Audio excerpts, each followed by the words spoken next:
Muy bien, pues muy buenas noches a todas y a todos. Bienvenidos a la segunda sesión del curso Ética para candidatas y candidatos de Morena, es decir, para aquellas personas que aspiren a ser eventualmente algún representante de Morena. Y bueno, esta es la segunda sesión. Recuerden que los videos también se llegan a subir. En YouTube pueden encontrar el canal de la Asamblea Municipal Benito Juárez. Se graba también por Facebook Live. Y bueno, en este momento pues estamos haciendo la sesión en vivo, lo cual pues es todavía mejor porque pueden hacer preguntas de manera inmediata sobre las dudas que vayan surgiendo de la exposición, de la explicación y del debate que vaya surgiendo dentro de la misma participación de las compañeras y compañeros que están presentes en la sesión en Zoom en este caso.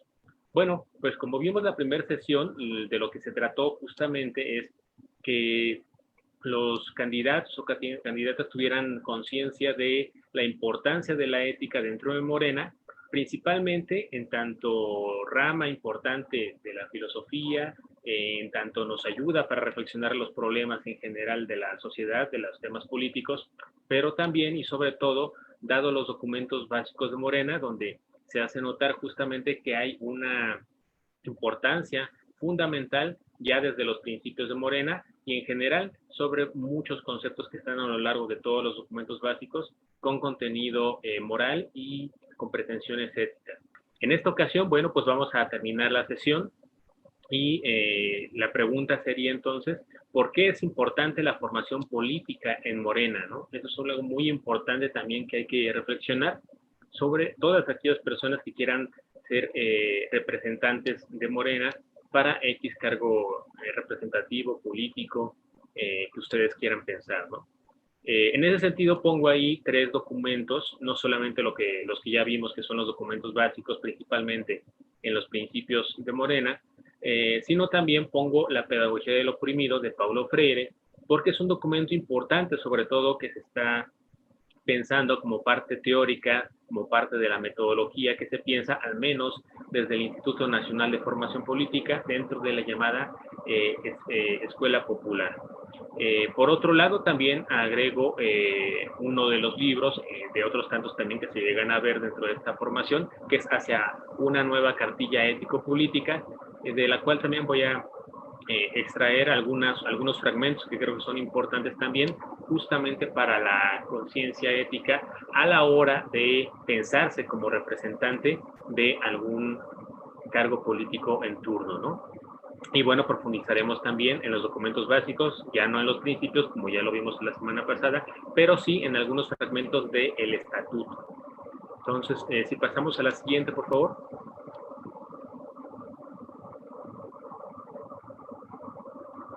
Quiero dar un contexto en ese sentido, un poco ya lo platicábamos la sesión pasada, pero quiero señalarlo de manera muy puntual sobre el contexto de la ética en nuestra cultura, ¿no? En nuestra sociedad mexicana, ¿no?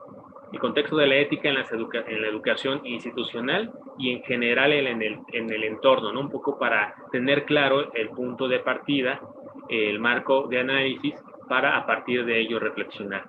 Inclusive, si ustedes ya conocen la parte de lo que es popular, digo, esto no es la metodología, pero sí busca un poco hacer notar de la reflexión en tanto como punto de partida de cuáles son los conocimientos que tenemos o que carecemos, según sea el caso, ¿no?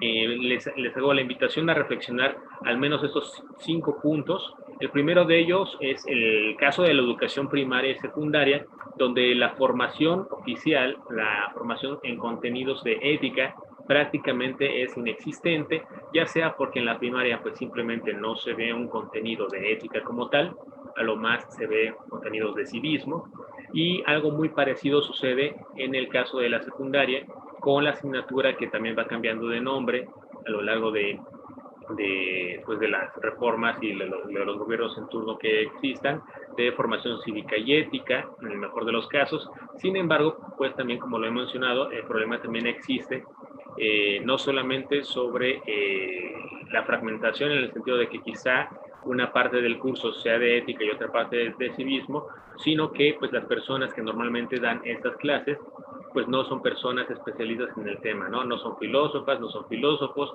son literatos, son abogados, son otro tipo de formaciones, ¿no? Los cuales pueden ser muy buenos, pero bueno, no necesariamente conocen del tema como lo podría hacer un especialista en el tema, en este caso un filósofo. Otro caso, como ya también lo mencionaba, es el caso del nivel medio superior, y daba el contexto también la ocasión pasada de la RIEMS como un intento de reforma para quitar la filosofía de la educación media superior por ahí del 2008, en el caso mexicano, donde estaba gobernando Felipe Calderón Hinojosa en ese entonces, y era parte de esas modificaciones. Y esto, bueno, un poco ya para ampliar el espectro de análisis, pues no solamente sucedía en México, ¿no? Ha habido casos importantes temas educativos al respecto, como en Chile, como en España, inclusive el caso de la educación estatal en Estados Unidos es bastante interesante también analizarlo en esos términos, y por supuesto en otros países que pudiéramos pensar en primer mundo, y en ese sentido de que a veces se piensa, ¿no?, que ese tipo de problemas solamente existen en los llamados países subdesarrollados o principalmente en Latinoamérica y África principalmente, ¿no? Pero esto no es así. Entonces, bueno, pues lo que tenemos en ese primer acercamiento es que la formación ética pues es prácticamente inexistente, fuera de algunos momentos específicos, como dependiendo del tipo de educación a partir de la cual uno se forma en el nivel medio superior, pero es hasta el nivel medio superior donde se empieza a tratar. Hago hincapié en esto porque, bueno, creo que sí es importante, sobre todo, obtener no solamente la ética, sino varias herramientas que da la filosofía en una sociedad democrática. En países como Francia, solamente para nombrar un ejemplo, sí se ejerce la filosofía desde temprana edad. La metodología, por ejemplo, de filosofía para y con niños y niñas es un ejemplo. Hay un libro ahí que ustedes pueden obtener con facilidad de parte de la UNESCO, que trata justamente del tema de la educación y la enseñanza de la filosofía desde los primeros grados, ¿no?, para que quiera profundizar sobre ese tema. También, en ese sentido, hay un problema del paradigma de educación tradicional y actual, ¿no? Sí, el tradicional lo podemos entender como esta educación memorística, ¿no?, de que siempre, bueno, lo que importa es hacer planas, es repetir, y en ese sentido se va adquiriendo el conocimiento, ¿no? Comentaba también un poco en la sesión pasada cómo en un libro de ¿A dónde va la educación?, de Piaget, puede hacerse notar la importancia que está de fondo de la pregunta que responda a qué tipo de ser humano somos y qué tipo de ser humano pretendamos ser, responde también la metodología que se va a implementar en ese sentido, ¿no?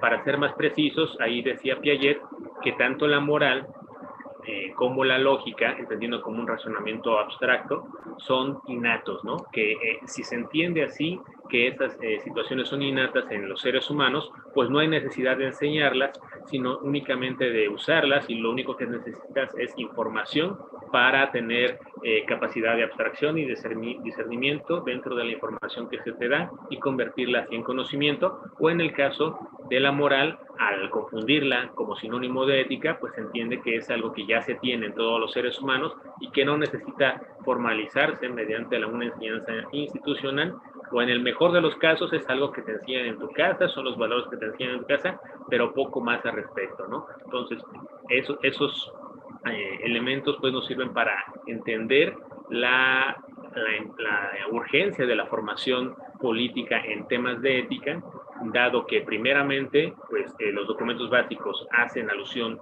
de manera exhaustiva en esos temas. Sin embargo, vivimos en una sociedad donde claramente vemos que no se ha formado en esas habilidades y conocimientos necesarios para hacer juicios éticos en ese sentido.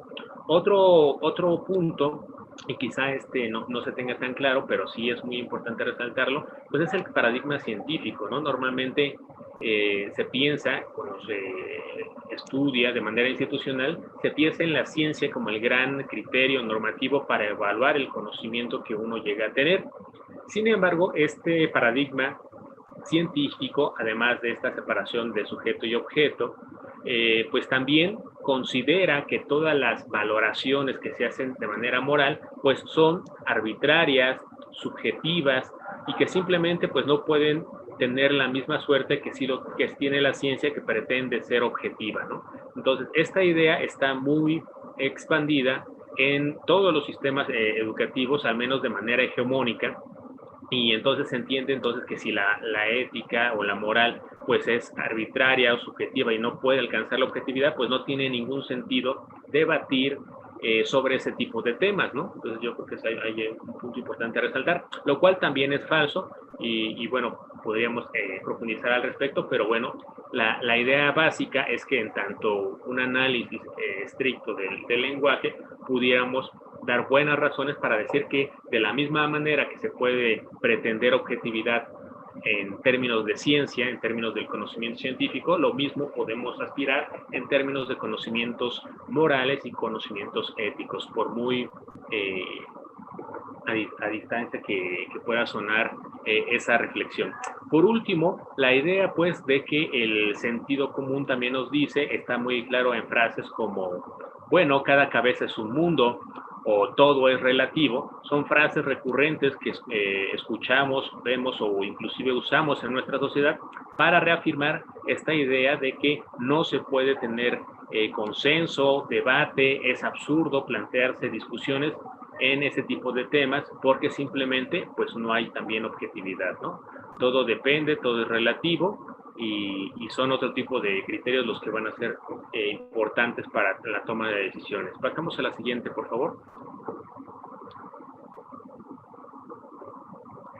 En los documentos básicos ya vimos la parte de los principios. Ahora voy a resaltar algunos puntos. Por supuesto no voy a ir artículo por artículo, pero sí sobre todo por lo que comentaban también la semana pasada, resalto los siguientes artículos. El artículo 30 nos habla que las comisiones estatales de ética partidaria se integrarán por 5 miembros de reconocida probidad y autoridad moral, que se elegirán por consenso en los consejos estatales. Entonces, este artículo 30 nos permite saber que la ética no es solamente de dicho o de buena onda en los principios, sino que hay instituciones dentro de Morena que están pensadas claramente con esta reflexión ética, ¿no? La ética partidaria. Pero también es problemático porque nos habla de una autoridad moral. Y ahí la pregunta básica, inmediata que uno puede realizar es, ¿cuáles son esos criterios para evaluar una autoridad moral? ¿En qué medida podemos decir esta sí es una autoridad moral o esta no es una autoridad moral, ¿no? En el artículo 31 nos dice que el secretario o secretaria de Educación, Formación y Capacitación Política coordinará la organización de la participación de integrantes de Morena en los cursos nacionales de formación política y las iniciativas de formación política en el Estado. Pues bueno, aquí nada más destacar nuevamente que hay una institución como tal que le interesa la educación y la formación y capacitación política, ¿no? Y como ya hemos visto, pues que hay un alto contenido en la perspectiva ética al respecto, pero también claramente en una perspectiva política, en una perspectiva económica, una perspectiva de género, por supuesto, entre otros tipos de temas, ¿no? El artículo 72 nos dice tal cual, ¿no? Es responsabilidad de Morena formar y capacitar política, ideológica y éticamente a los protagonistas del cambio verdadero, a todos aquellos que aspiren a ocupar un cargo de representación interna o de elección popular. Aquí queda como mucho más claro justamente ya un poco los objetivos de este curso. Sin embargo, bueno, pues este es un curso que estamos haciendo dentro de las iniciativas que se llegan a plantear dentro de la Asamblea Municipal Benito Juárez, pero que no se está haciendo de manera masiva, digamos, en toda la República Mexicana y mucho menos en aquellos comités de protagonistas. No podríamos decir que en Estados Unidos o en Europa o en algunos otros países donde tenemos representación de estos comités, no podemos decir ni que al 100% se están generando como una política partidaria de manera exhaustiva este tipo de formación y sin embargo vemos que es una responsabilidad de Morena, ¿no? El instituto está haciendo algunos avances en ese sentido, sin embargo pues claramente no podemos decir que se está cumpliendo pues con el objetivo en ese sentido, sobre todo ahora que están cerca de elecciones y claramente se hace notar la formación en aquellos que aspiren a ocupar un cargo de representación interna dentro de Morena, ¿no? Entonces es un punto que ahí hay que poner la lupa, y la necesidad, ¿no?, de que Morena también, como estructura partidaria, pues le tome mucho más atención a esos puntos. Pasamos a la siguiente, por favor.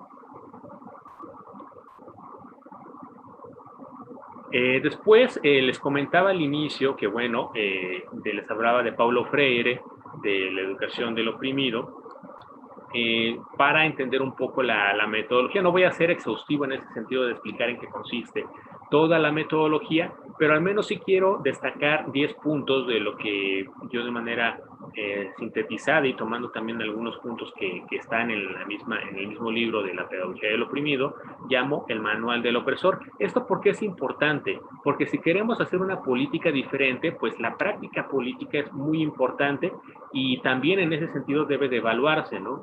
De esta manera, piensen en nuestra educación tradicional.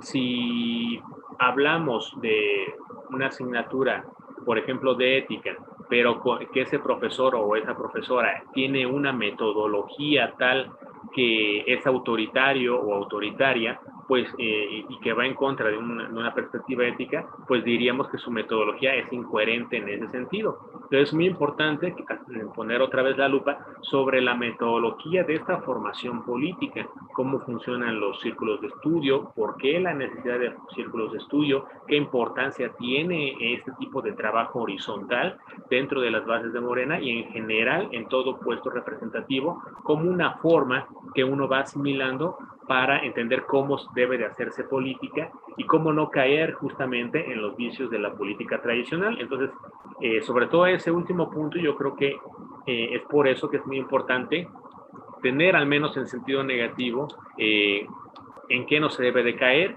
y en ese sentido no verse reconocido en este manual del opresor, ¿no? El punto 1 nos dice que el educador es siempre quien educa. El educando es el que es educado, ¿no? Es unidireccional, ¿no? El que tiene la luz, inclusive ahí sí quizá nos sirve la etimología, y esta idea de que existen alumnos, ¿no? O sea, seres sin luz, no tienen conocimiento, no saben, y el único que sabe y que tiene la autoridad y el conocimiento es el profesor o la profesora. Entonces el conocimiento es unidireccional. Claramente esto es totalmente falso, pero pues así actuaría una persona que está asumiendo el manual del opresor. Otro segundo punto es que el educador es quien sabe, los educandos quienes no saben. Hay una descalificación automática simplemente por el hecho de ser profesor o ser profesora, o ser alumno o alumna en esta perspectiva de análisis, ¿no? No se asume que haya un conocimiento previo. Digo, hay alguna bibliografía al respecto. Ya está Giovanni Sartori con el Homo Videns, quien hace notar, por ejemplo, la importancia de los llamados medios informativos, y cómo eso ya está educando desde antes de entrar a la educación oficial. Y en general podemos decir que nosotros pues tenemos conocimientos previos, y que eso, en ese sentido, pues es importante tomar conciencia para no repetirlo, y reconocer, por el contrario, los conocimientos previos con los cuales ya uno parte, ¿no? Decía yo al inicio que, si bien esto no es una práctica en ese sentido de Paulo Freire, sí al menos tratamos, o al menos busco en ese sentido, de hacer notar desde dónde estamos partiendo como militancia, como simpatizantes de Morena en el contexto mexicano. No hay una formación ética, es un pequeño diagnóstico, pero eso es un conocimiento, se tiene un nivel hasta cierto punto en unas habilidades sí, en otras no, pero es importante reconocer que hay ese conocimiento previo. El tercero nos dice que el educador es quien piensa, el sujeto del proceso. Los educandos son los objetos pensados. En esta división que decía anteriormente del paradigma clásico de la ciencia, donde hay un sujeto que conoce y un objeto que es conocido, pues aquí claramente nos queda reafirmado este paradigma aplicado en el tema de la educación. El educador es el único que tiene capacidad de pensar, y los alumnos son los objetos del conocimiento, ¿no? Del proceso de aprendizaje, de enseñanza-aprendizaje. Pero otra vez es únicamente en una sola línea, ¿no? No es un proceso bilateral, ¿no? El cuarto nos dice que el educador es quien habla, los educandos quienes escuchan fácilmente, ¿no? Eso lo podemos ver en muchos modelos, ¿no? Clásico modelo de conferencia o una educación muy tradicional, ¿no? No hay esta idea de participación, de discusión, de debate, ¿no? El quinto es, nos dice, el educador es quien disciplina, los educandos los disciplinados, es decir, tiene muchas facultades este educador y en ese sentido la disciplina también solamente está del lado de esta persona, ¿no? Pasamos a la siguiente, por favor.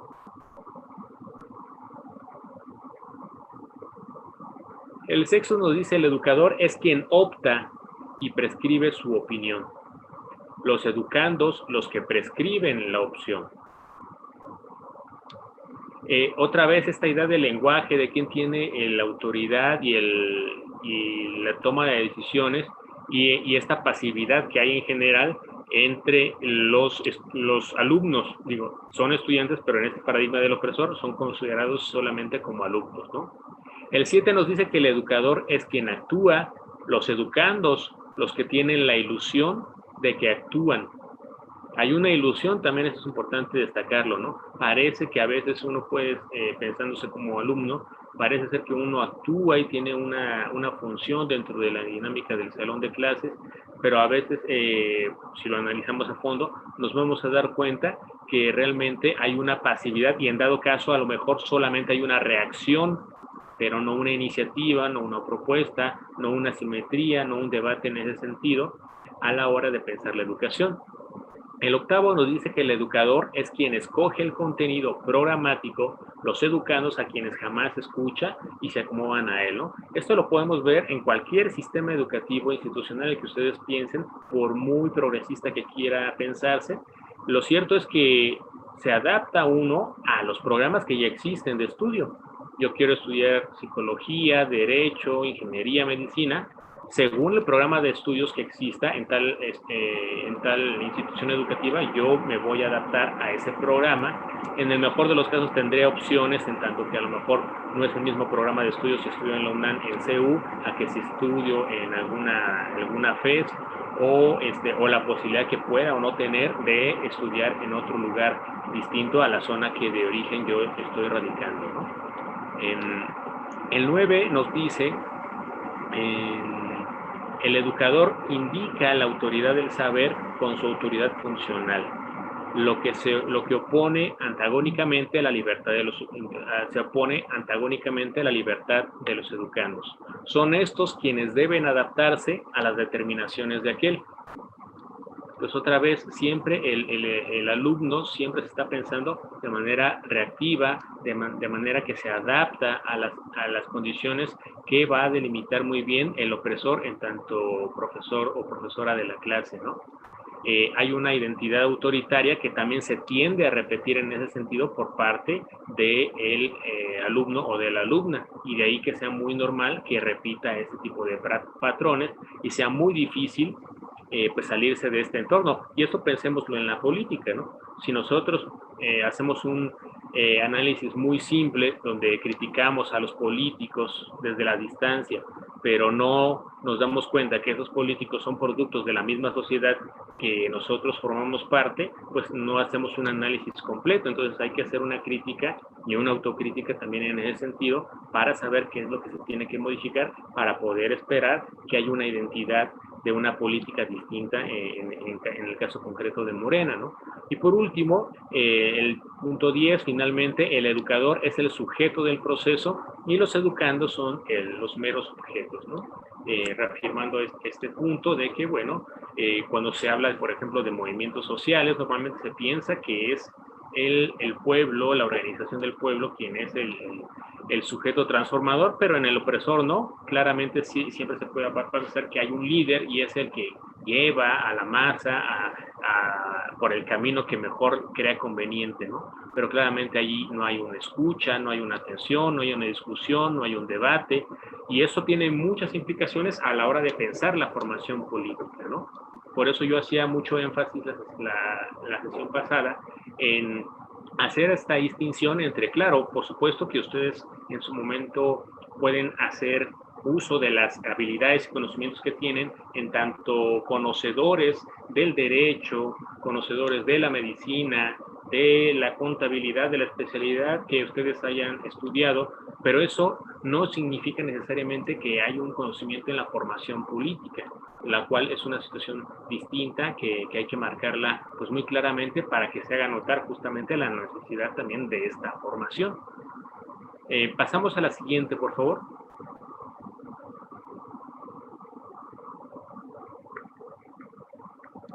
La transformación de la subjetividad ética de la política. Ese es un punto creo que muy importante y fundamental para entender la necesidad de la formación política, ¿no? Y en ese sentido que los que aspiren a ser representantes pues tengan conciencia de la necesidad de esa transformación interna en su persona para poder entonces aspirar con cierta coherencia, con cierta expectativa racional de poder hacer una política diferente, ¿no? Si hay un político o política de Morena dentro de Morena o como candidatura externa, pues en ambos casos tendremos que hacer una evaluación de cuál es su historial, pero también desde la formación política, entre muchos otros elementos a evaluar, pero la formación política es fundamental en ese sentido, porque nos va a permitir saber si esa persona está acostumbrada a escuchar de entrada, ¿no? A las bases, por ejemplo. Si está acostumbrada a tomar consensos, si está acostumbrada a seguir los principios de Morena, si conoce los documentos básicos de Morena. ¿Cómo va a ser un buen representante una persona que no conoce todos esos puntos, ¿no? Y para ser un buen político también, según el puesto, por supuesto, también va variando un poco, pero en la medida de la toma de decisiones, ¿cómo va a ser un buen político aquella persona que no tiene la formación sobre, no sé, qué sea un golpe de Estado, qué sea un golpe blando, la formación histórica y cómo esto influye en los procesos políticos?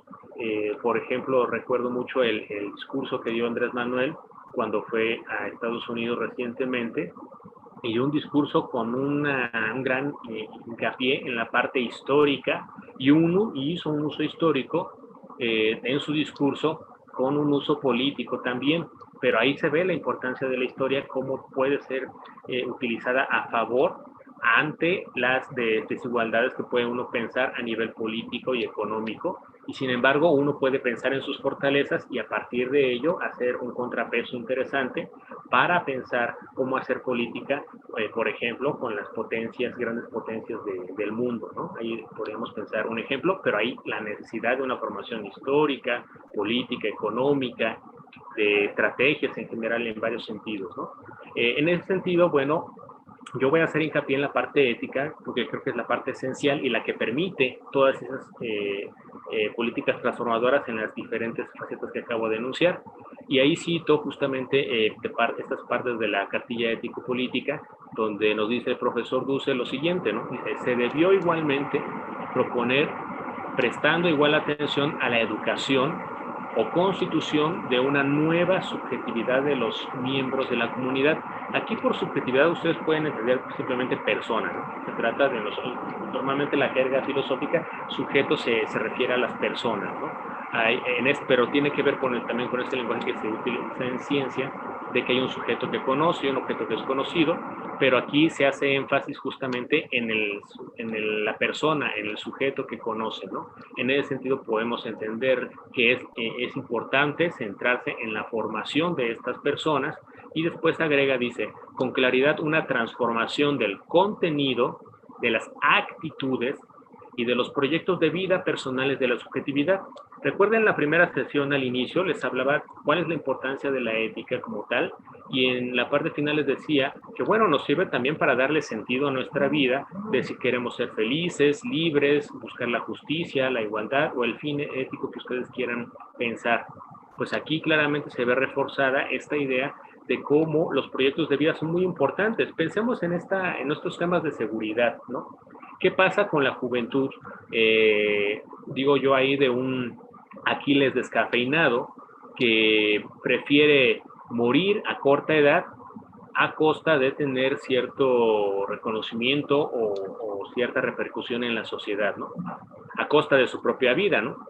Pero este Aquiles, bueno, como sabemos, o algunos de ustedes saben, pues una vez que ya está muerto en el inframundo, se arrepiente, ¿no?, de haber muerto tan joven y cree que cualquier vida que sea, sin importar en qué posición económica, social se encuentre, es mucho mejor que el mero hecho de simplemente de no estar vivo, ¿no? Es la reflexión que hace ahí Aquiles sobre esa postura y que creo que es muy importante. Y sin embargo, lo que predomina con las narconovelas, por ejemplo, o las narcotelenovelas, es esta idea, ¿no?, de que mejor vivir 3, 5 años como rico, y entre comillas, a vivir toda una vida como pobre, ¿no? Entonces, esa idea de proyectos de vida. Entonces, ¿cuál es el proyecto de vida que uno como persona debe de aspirar dentro de Morena y en general de un análisis ya más profundo sobre la sociedad que pretendemos transformar en ese sentido, ¿no? Por otro lado, nos dice el siguiente punto que la lucha contra la corrupción sabemos que es fundamental en Morena, y entonces la lucha contra la corrupción no solo debe ser institucional o de estructuras objetivas, podemos meter cualquier institución de gobierno, ¿no?, o el mismo partido a nivel estructural nada más, sino de la subjetividad de los miembros del pueblo, es decir, la formación política, pues, que debe de existir dentro de Morena y dentro de cualquier gobierno de Morena en cualquiera de sus manifestaciones, ¿no? Entonces, esta lucha contra la corrupción, veíamos también cómo la palabra corrupción, pues se piensa en casos específicos como pues aquella persona que roba dinero, que no cumple con la ley, pero esos son solamente ejemplos. Pero ¿qué quiere decir entonces que una persona es corrupta? Corrupta no es solamente un sinónimo de lo que vimos al inicio de la sesión pasada, de inmoral. Es una persona que no cumple con la norma, que no cumple con la ley. No cualquier ley, una ley ética que puede tener o no su representación en una ley jurídica, pero que se cree como una ley justa, y entonces el incumplimiento de esa ley justa es lo que llamamos a una persona que es corrupta, que es inmoral, porque no está siguiendo el código de justicia que creemos que es adecuado. En este caso, pues los principios de Morena y todo lo que dicen los documentos básicos de Morena. A partir de ahí podemos decir, esta persona es corrupta, ¿no? Pero no solamente no nos quedemos en esos ejemplos, sino hacer este esfuerzo por reflexionar cuál es el concepto y entonces sí, pensar no solamente en estos ejemplos clásicos de robar o no cumplir con la ley, sino generar también esta reflexión sobre distintos o nuevos ejemplos que uno pueda ver según en el campo donde uno se desarrolle, ¿no? Pasamos a la siguiente, por favor.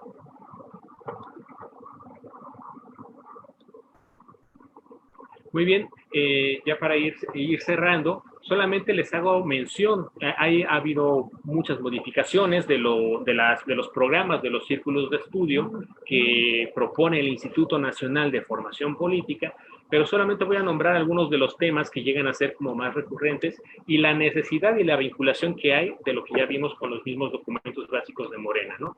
Parte de los principios, como llegamos a ver, nos hacen invitarnos a la necesidad de la formación del conocimiento de las tres transformaciones, ¿no? Entonces, ¿cómo alguien va a defender una cuarta transformación si no conoce las tres transformaciones previas, ¿no?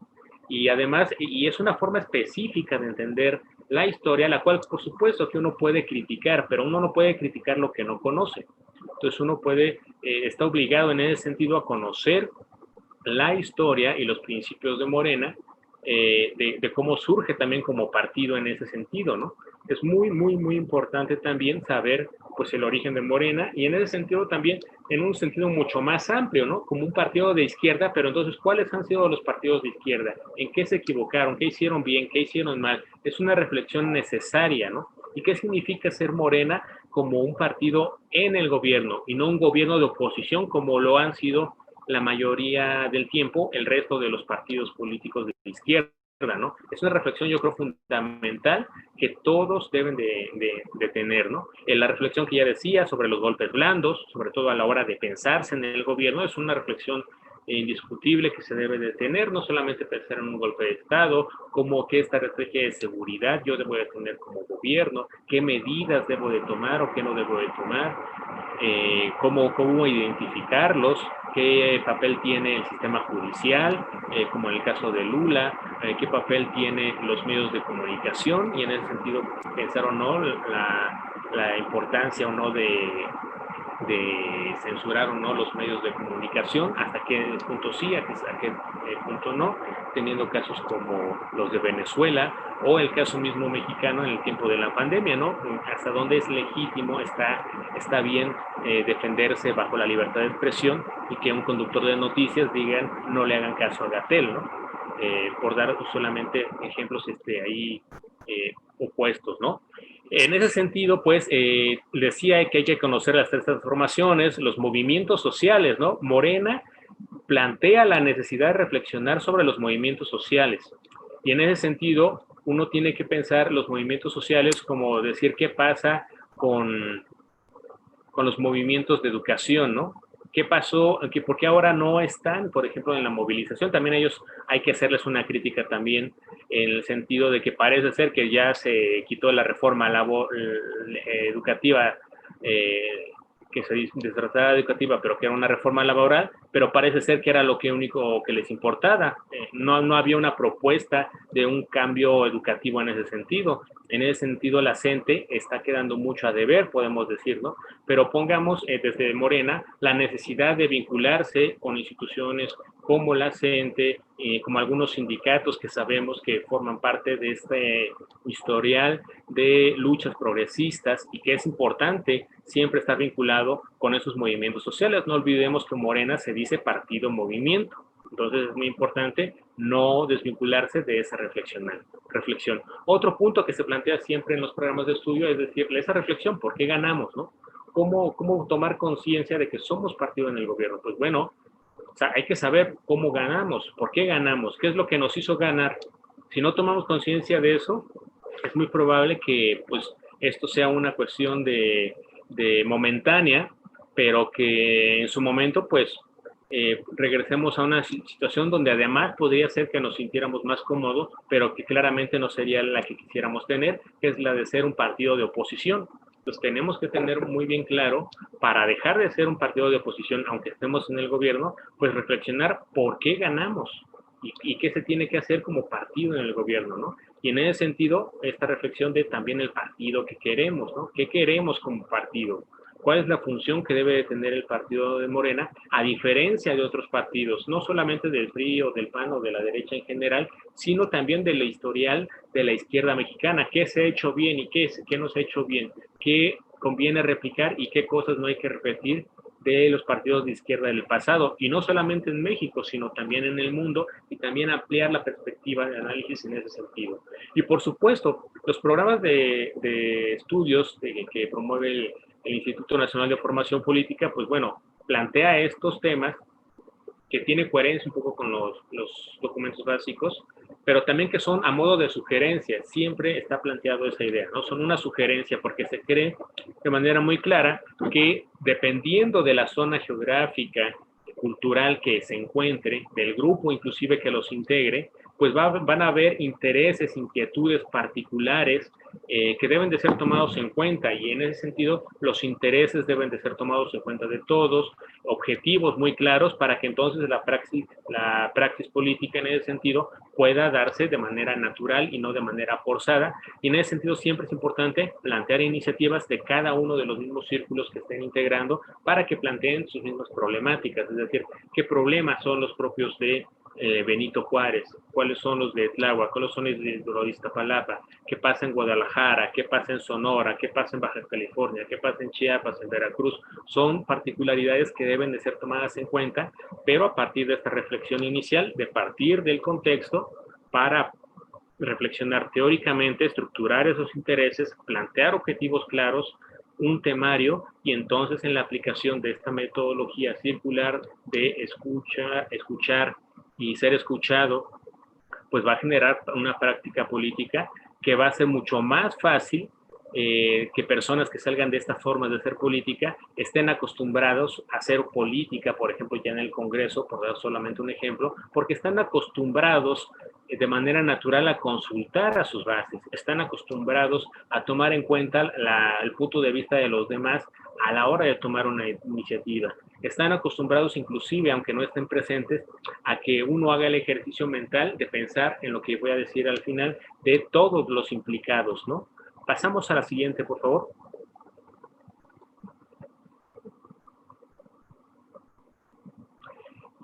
Quiero hacer notar, y aquí me gustaría que aquellas personas que puntualmente están pensando en alguna candidatura pusieran mucho énfasis en esta última parte que voy a mencionar, la cual he titulado tres principios de la política, ¿no?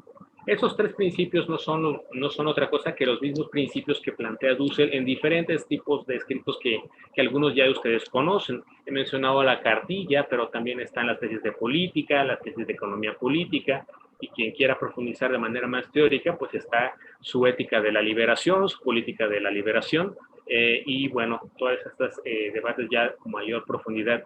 Pero quiero destacar al menos estos tres principios para que hagamos el siguiente ejercicio. ¿Cómo yo saber si soy un buen representante de Morena y cómo yo saber que estoy haciendo una política realmente para un mundo más justo, más libre, más igualitario, más dichoso en ese sentido? ¿Cómo yo me puedo evaluar? O bien, yo como ciudadano también puedo evaluar, o militante o simpatizante de Morena, puedo evaluar a los o las candidatas de Morena. ¿Cómo saber si están haciendo bien su trabajo? Creo que los tres principios nos sirven muchísimo para hacer ese tipo de evaluación. En ese sentido, retomo el primer principio, que consiste en lo siguiente, ¿no? Dice, el principio de la vida. Debemos en nuestras acciones e instituciones afirmar, producir y acrecentar nuestra vida singular y comunitaria, en último término, de toda la humanidad. Esto se contrapone con la idea de la necropolítica. Ahí les doy el autor para el sustento teórico, pero la idea es muy simple, ¿no? Si entendemos que de lo que se trata es de tener una vida mucho más digna, pues es un criterio, la vida digna, para evaluar si las políticas públicas que está haciendo tal institución son encaminadas a que uno tenga, por ejemplo, mayores derechos, el ejercicio, que uno pueda como ciudadano ejercer ese tipo de derechos, ¿no? Derecho a la alimentación, a la vivienda, a la educación, a un transporte gratuito, seguro, o al menos no tan costoso, según las características que correspondan, ¿no? Otro ejemplo que yo pongo de políticas públicas es pensando, ¿no? en el último año, es el ejemplo de la prohibición de vapeadores, la ley de etiquetados en alimentos, que claramente van en afirmar la vida, ¿no? Si la prohibición de vapeadores va a hacer que no haya tantas personas con cáncer de pulmón, o personas que tengan enfermedades derivadas de ese tipo de hábitos, pues bueno, estoy incrementando la vida. Si voy a hacer una ley de etiquetados para que la gente no sea tan obesa en México y no esté compitiendo con Estados Unidos, pues ahí estoy afirmando la vida, una vida digna, ¿no? Otro ejemplo en ese sentido son las enfermedades crónicas degenerativas ante el coronavirus. Esto sirve también para analizar esta idea de los gobiernos neoliberales, como se le ha llamado actualmente, de decir, bueno, ¿por qué son necropolítica? Bueno, porque claramente habían tenido políticas públicas que sí estaban dando el visto bueno de los vapeadores, porque no tenían esas normas de etiquetados, pero además generaron en términos mucho más amplios sociedades mucho más obesas. Podemos hacer un análisis amplio, más exhaustivo sobre esas políticas neoliberales y decir, bueno, en qué décadas la población mexicana pasó a ser la primera o segunda sociedad a nivel mundial que tiene mayor nivel de obesidad, ¿no? Y en ese sentido, ¿qué fue lo que lo provocó? Pues qué políticas públicas están de por medio ahí ante esa toma de decisiones. Cuando uno revisa cuáles son las muertes que predominan a nivel mundial y a nivel local, pues mucho está relacionado pues a enfermedades que tienen que ver con la diabetes, con la hipertensión, con la obesidad y enfermedades respiratorias como el asma. En la Ciudad de México pues está muy claro, inclusive hace muchos años, no sé si hay algún estudio actualizado, pero un poco se decía, ¿no? Que en ese estudio, que la probabilidad de que las nuevas generaciones que nacen en la Ciudad de México tienen el 50%, un poco más del 50% de probabilidades de desarrollar alguna enfermedad respiratoria. Entonces, en ese sentido, ¿qué estamos haciendo para tener un medio ambiente también que vaya en sentido de afirmar la vida, en tanto que pues una vida donde estás enfermo, donde incrementas las probabilidades de morir, donde no tienes una vida digna, pues claramente no se afirman las políticas públicas de la vida, ¿no? Y en ese sentido también podemos evaluar una diputada, en el sentido de cuáles son tus iniciativas, en qué sentido están afirmando la vida, ¿no? Así también se puede uno hacer ese ejercicio mental de evaluar cómo ejercen la política los representantes, en este caso de Morena. Pasamos al segundo principio, que es el principio del consenso. Ese principio pareciera muy común y muy fácil de entender, pero sí les pido particular atención para que se entienda, porque no es tan fácil de asimilar, ¿no? El consenso, nos dice Dussel, consiste en que debemos siempre adoptar como decisión o juicio práctico a efectuar el que haya alcanzado el consenso, siendo el acuerdo de la comunidad en donde sus miembros hayan participado simétricamente, es decir, con los mismos derechos y en igualdad de condiciones, ¿no? Habiéndose basado en argumentos razonables o racionales, sin haber sido coartados por la violencia u otras causas que distorsionen dicho consenso. ¿Qué queremos decir cuando hay una decisión por consenso? Esto claramente se va a oponer a aquellas decisiones que se puede hacer en una reunión, en una asamblea, donde de manera muy simple, simplemente sin ninguna discusión previa, se toma una decisión sobre X política o programa o tarea práctica, que solamente diga, pues lo que diga la mayoría, ¿no? El mayoriteo, para decirlo de manera coloquial. Pues ahí claramente no hay consenso. Pues para que haya consenso, se tiene que consultar a la comunidad, es decir, a todos los que están participando. Pero ¿qué significa que yo consulte a esa comunidad? Significa que hay una participación simétrica. ¿Pero qué quiere decir esta participación simétrica? Quiere decir, entre otras cosas, que todos tengamos la misma información. Si alguien no tiene la misma información, ¿cómo va a tomar una muy buena decisión o una muy mala decisión si no tiene la misma información? No hay simetría, por ejemplo, ya de entrada de ahí, en ese sentido. Otro ejemplo es el que se le reconozca como persona al margen de los conocimientos, formación teórica que tenga o el historial que tenga dentro de Morena en este caso, ¿no? Es muy cotidiano escuchar gente que diga, no, pues yo soy fundador, yo soy fundadora, y entonces por eso yo tengo mayor importancia a tú que vas llegando a Morena, ¿no? O simplemente yo tengo mayores estudios, o yo soy hombre, o yo soy X cualidad en ese sentido, ¿no? Entonces es muy importante que se haga notar esa simetría también en ese sentido. O sea, hay una simetría en tanto se reconoce un ser humano. Ahora, ese consenso, para hacer consenso, tiene que estar basado en razones, en argumentos. Y aquí hago la distinción que tomo del profesor Dussel de argumentos razonables o racionales. Es decir, algunos pueden ser contundentes y en ese sentido son racionales, como decir que 2 más 2 es igual a 4, ¿no? Pero algunos van a ser razonables en la medida en que pues, es más aceptable que el resto de las opciones, ¿no? Aquí me gusta mucho utilizar el ejemplo, no sé si ustedes supieron un poco cuál fue el debate científico en su momento, que llevó a que Plutón dejara de ser un planeta, ¿no? Muchos de nosotros pues nacimos creyendo en nuestra enseñanza de geografía que Plutón era un planeta, así nos lo enseñaron.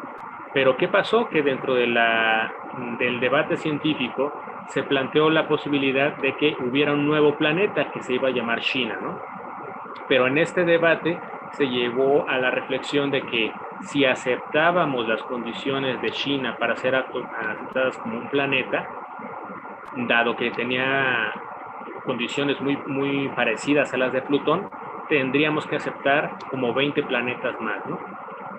Esto generó pues una idea de pues, un absurdo, ¿no? Entonces, ¿qué tenemos que reflexionar al respecto? Bueno, pues parte de los criterios racionales que se hacen en ciencia es tomar decisiones a partir de la idea de que una teoría científica o una decisión científica tiene que tener, entre otros parámetros, la aceptación de que voy a aceptar una teoría que me genere menos problemas de los que me dejan.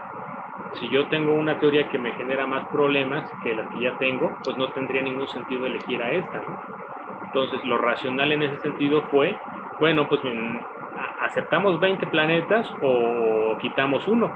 Y entonces por eso fue que dejó de ser planeta Plutón. Pero fue un criterio racional de acuerdo con los marcos de la ciencia que también da. En ese sentido, en las discusiones que uno puede tener en ese sentido del ejercicio de la política, uno tiene que decir, bueno, si yo no tengo en el debate, en la discusión, un mejor argumento que el que está dando X persona, yo estoy obligado a aceptar ese argumento, porque yo no tengo un mejor argumento. Puede ser que después yo reflexione en otros días, en otros momentos, y después encuentre un mejor argumento. Y entonces puede ser revisable y puedo replantear el tema, y entonces sí, decir, bueno, encontré un mejor argumento. Pero estamos en esa dinámica de buscar el consenso, el mejor argumento, la mejor razón, y no simplemente decir, bueno, yo de antemano no voy a aceptar la decisión de mi compañero o de mi compañera porque simplemente me cae mal y lo trato de encubrir o excusarme en la idea de que no tiene un buen argumento. Pero si yo no doy un buen argumento, yo tengo que aceptar el argumento que me da la otra persona. Esto es algo muy difícil también de hacer, porque un poco recuperando lo que ya decía de Piaget, pues no se nos ha enseñado a argumentar. Se asume de manera natural que debatir, argumentar, es algo muy normal y lo que se está acostumbrado es a discutir, pero no a argumentar. Entonces son habilidades que también se deberían estar formando dentro de Morena, dado que en la política pues es muy importante tomar las mejores decisiones al respecto, ¿no? No solamente, en el mejor de los casos, un análisis retórico sobre la comunicación, ¿no? Y bueno, pasamos al siguiente punto, por favor, que este es un criterio que a veces se le deja. De los tres, yo creo que es el que menos se le presta atención, pero creo que es el que nos sirve con mayor claridad para evaluar a un candidato o una candidata en turno o una política pública o en general el actuar político de una persona, ¿no? Que es el principio de factibilidad. ¿Qué quiere decir esto? Nos dice el profesor Russell, debemos, teniendo previamente consideración los dos principios ya enunciados, es decir, presupone que tenemos que aplicar el principio de la vida y del consenso racional, ya una vez asimilados, se tiene que llama ahí del contenido y de la forma. El contenido es el de la vida y la forma es el consenso. Operar lo posible. ¿Qué significa esto? Hacer lo posible. Este ejercicio nos sirve para evaluar las políticas públicas y comportamientos de políticos e instituciones. ¿Cómo podemos decir que un político en turno, que una política en turno hizo lo que estaba en sus manos? Es decir, ¿cómo evaluamos, por ejemplo, a una diputada, un senador, en el sentido de que cuántas veces fue al Congreso? Algunos plantean eso, cuántas iniciativas presentó, cuántas le fueron aprobadas, pero quizá esto no es solamente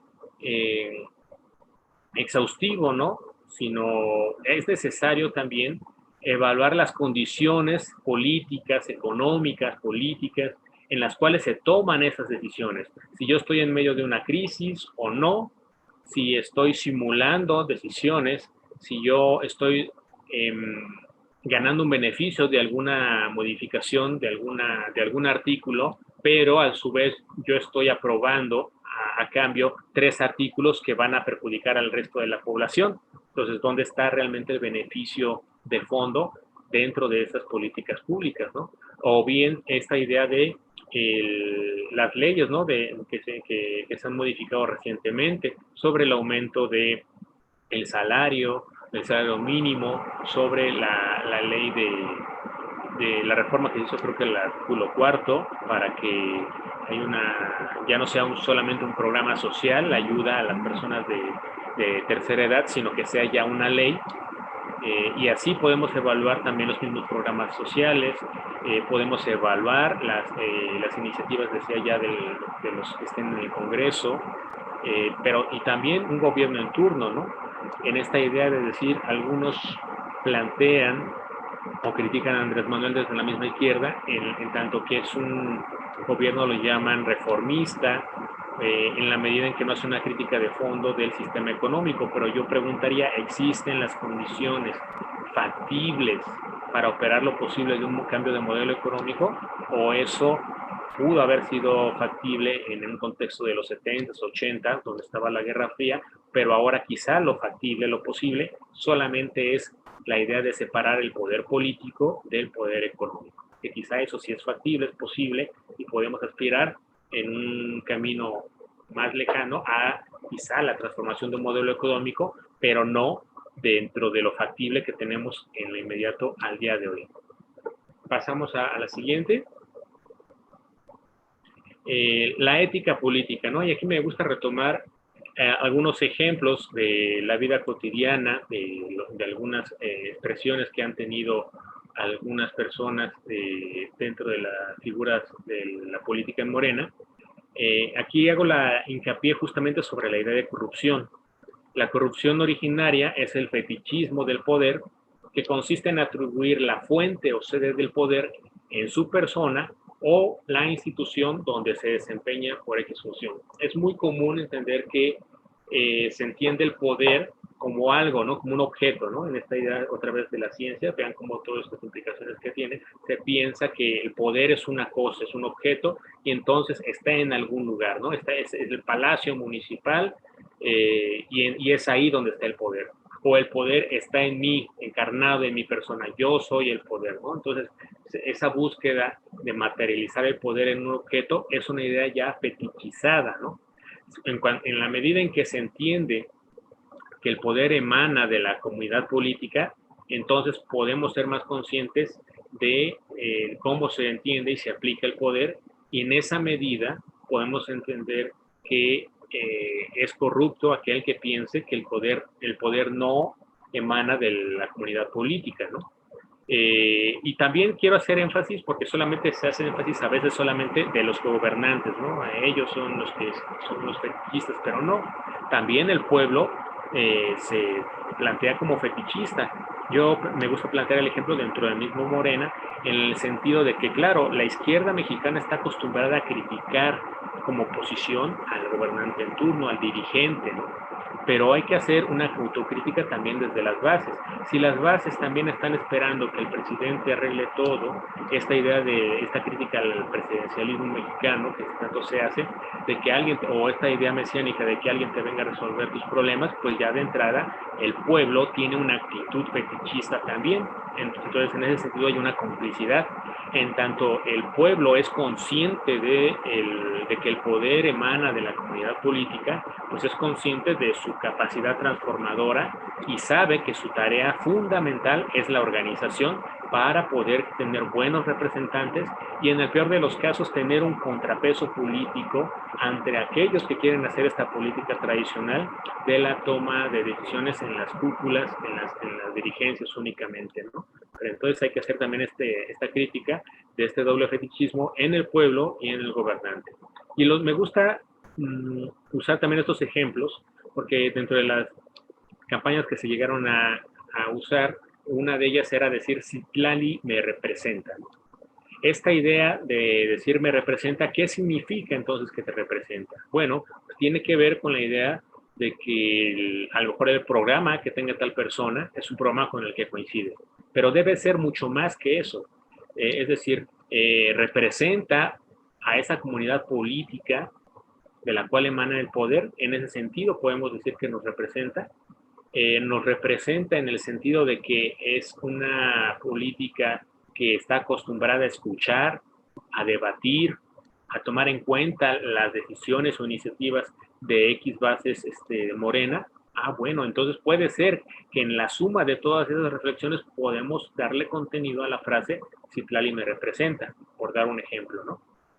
Otro es la idea que dice Obrador, ¿no? Constantemente, ¿no? Él dice, yo ya no me pertenezco, ¿no? Es decir, las decisiones que yo tomo a título personal no caben. Yo, como Andrés Manuel, no puedo tomar una decisión. Tomo una decisión en tanto representante del pueblo como presidente de la República. Y entonces las decisiones que yo tome en tanto ejerzo mis funciones de presidente de la República, las tengo que tomar basándome en ser un representante del pueblo. Y esto lo hago a la hora de gobernar, a la hora de ir a tomar una decisión con el G20 o cualquier política pública que yo quiera pensar, ¿no? En ese sentido, se asume la representación, ¿no? O esta idea de que yo no voy a hablar a título personal. Eso es muy importante. Entonces, bueno, para que hablemos justamente de una representación del pueblo y no caer en un fetichismo, ¿no? Pasamos por último, creo que ya nos queda nada más una, sí, es la última de la ética política, donde hablamos de una sociedad democrática, ¿no? Pero esta idea de democracia también a veces es un poco simplona, ¿no? A veces se entiende que la democracia se decide cada 3 o 6 años, o en el mejor de los casos, como ha tratado de hacer el gobierno federal, pues trata de hacer plebiscitos, referéndum, algunos mecanismos pues para consultar al pueblo de si se debe de construir o no un aeropuerto, de si se debe de hacer o no una hidroeléctrica, de si debe haber una industria cervecera en el norte del país y quiénes son los que tienen que tomar esas decisiones. Bueno, pues eso es muy importante, pero hay que preguntarnos cuál es el fundamento de la democracia. ¿Por qué la democracia es la mejor forma de gobierno? No hay que asumirla nada más porque sí. Por supuesto que puede ser la mejor forma de gobierno, pero hay que tener razones para defenderla. Y en ese sentido, pongo el fundamento de la democracia en la dignidad de las personas, justamente contra el mayoriteo que ya mencionaba anteriormente. Porque si entendemos que la democracia simplemente se diluya en entender que la democracia consiste en hacer lo que la mayoría decida, pues imaginemos que aquí entre nosotros vamos a decidir que el 50% más uno va a decidir que el restante van a ser esclavos. Claramente ahí no hay un respeto por la dignidad de las personas. O vamos a decidir que tengan derechos de segunda, o vamos a decidir que las mujeres no tengan derechos, o cualquier política que ustedes quieran plantear en ese sentido, ¿no? Entonces, la democracia tiene como fundamento la dignidad de las personas y hay derechos inalienables en ese sentido que son el fundamento de la democracia y que entonces a partir de ello son los que posibilitan esta idea que decía de la democracia de reconocerse en el consenso como personas, de reconocer el mejor argumento, la mejor política pública en tanto que ha sido la más clara, la que más entendió, la que pretende solucionar más problemas de los que otras propuestas políticas pueden plantear. Entonces eso es muy importante. Y por último cierro con una propuesta un poco a título personal también, de entender la democracia en un sentido mucho más amplio y partiendo de dos ejemplos creo que muy claros que podemos entender que son el medio ambiente y la economía. En esta sociedad globalizada en que vivimos, tenemos como muy claro las expectaciones que tenemos en medio ambiente y también en economía. Sabemos que lo que a veces pueda suceder en X bolsa de valores puede tener repercusiones más o menos fuertes al otro lado del mundo también, porque la economía está conectada en ese sentido. Lo mismo sucede con el medio ambiente. Pero lo mismo sucede, y ahí les hago la invitación a reflexionar sobre el mismo campo de estudio que ustedes quieran plantear.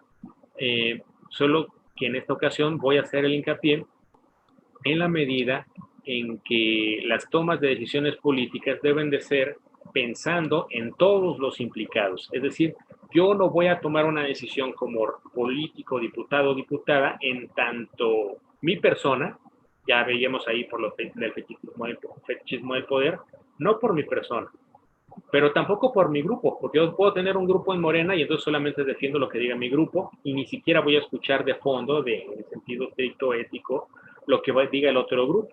Entonces de ahí los sectarismos se entienden de manera muy fácil. Entonces las de la ética, esta ética en democracia, nos invitaría a romper con esos sectarismos y en la medida en que estamos dispuestos a escuchar las razones que tenga un grupo, sea quien sea. Entonces yo tengo que pensar no en mi persona, no en un grupo, ni siquiera en mi partido solamente. Claro, en mi partido, pero no solamente en mi partido. Tengo que pensar a aquellas personas que no están en el partido, pero que, por ejemplo, simpatizan en el partido, ¿no? Pero todavía más, tengo que pensar en mi país. ¿Qué es lo que le conviene al país? Y todavía más, ¿qué es lo que le conviene a la humanidad, ¿no? Para ser más rápido. Pero decir la humanidad significa lo siguiente, no solamente los humanos que vivimos hoy en día, ¿no? Hoy en el 2020. Tenemos que pensar en las futuras generaciones. Las políticas públicas en ese sentido no hubieran permitido un FOBAPROA, por ejemplo, ¿no? Como una política económica. Obviamente las decisiones del cambio climático, porque yo tengo que pensar en la afectación a futuras generaciones. Entonces la democracia en la toma de decisiones, un buen diputado, una buena diputada, un representante en general, tiene que pensar en todos los implicados, en cómo es la afectación y en la medida en que sea posible tomar en consideración los intereses de todos esos afectados, generando en la medida que lo permita las mejores condiciones de simetría, de derecho a la información, de consenso, de escuchar, de debatir, de escuchar el mejor argumento, de tomar decisiones racionales en ese sentido. Y bueno, pues aquí terminaría esta exposición esperando sus preguntas, sus reflexiones sobre esta última sesión. Muchísimas gracias por su tiempo y atención. Gracias, Orlando. Tenemos una mano levantada que es de Rolando. Adelante, Rolando. Tu micrófono.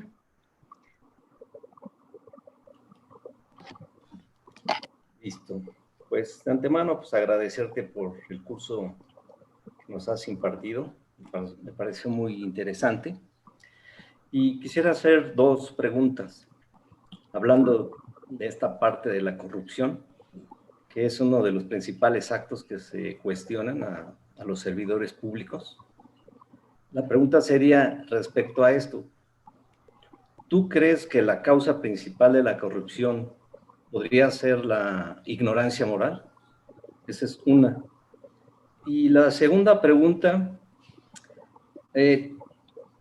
¿tú considerarías o se considera una utopía eliminar la corrupción de la política y del gobierno? Y si no es así, ¿cómo se haría? Esas serían las dos preguntas. Muchas gracias. Muchas gracias, Rolando, por tu atención, tus preguntas. Bueno, sobre la ignorancia moral, muy interesante tu pregunta por lo siguiente. Justamente uno de los que planteaba este tema de la ignorancia moral o la sabiduría moral, justamente era Platón. Se le llama el intelectualismo moral, ¿no? En la jerga, ¿no? Entonces, la idea es que, un poco explicándoles de manera resumida, lo podemos entender sobre el clásico mito de la caverna, ¿no? Pero la idea es que los seres humanos, en esta política que después la República que va a desarrollar ahí en su libro, la idea es que efectivamente, ¿no?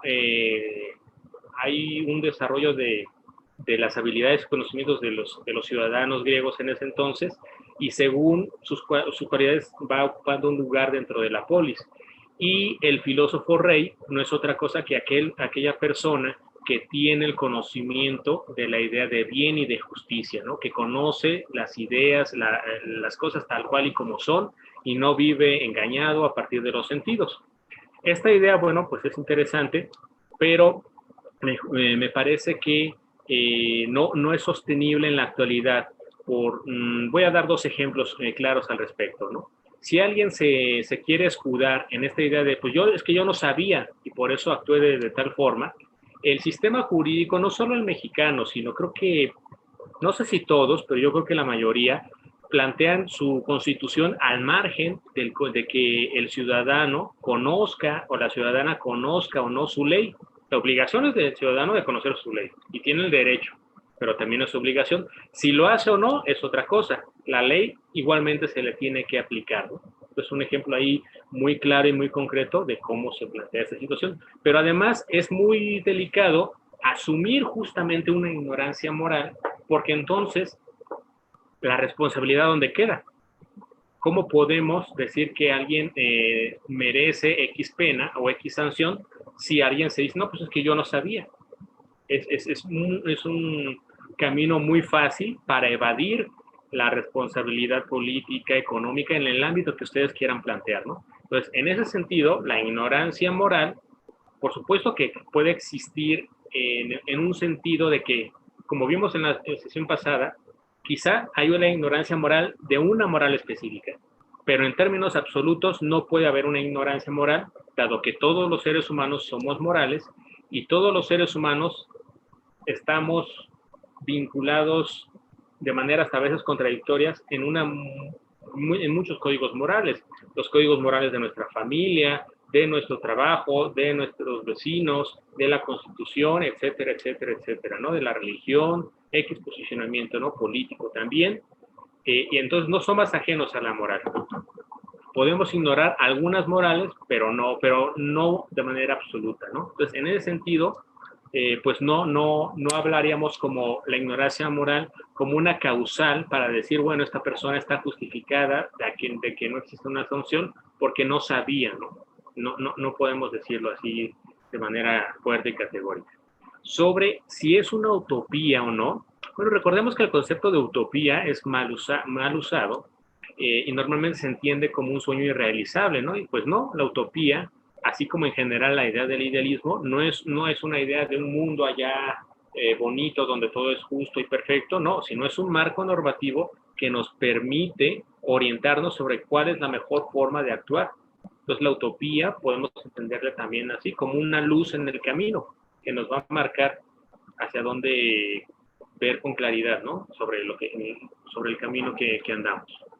En ese sentido, entonces, la utopía de la lucha contra la corrupción, pues es deseable y es necesaria. Y además, si no fuera así, no tendría ningún sentido hacer política diferente.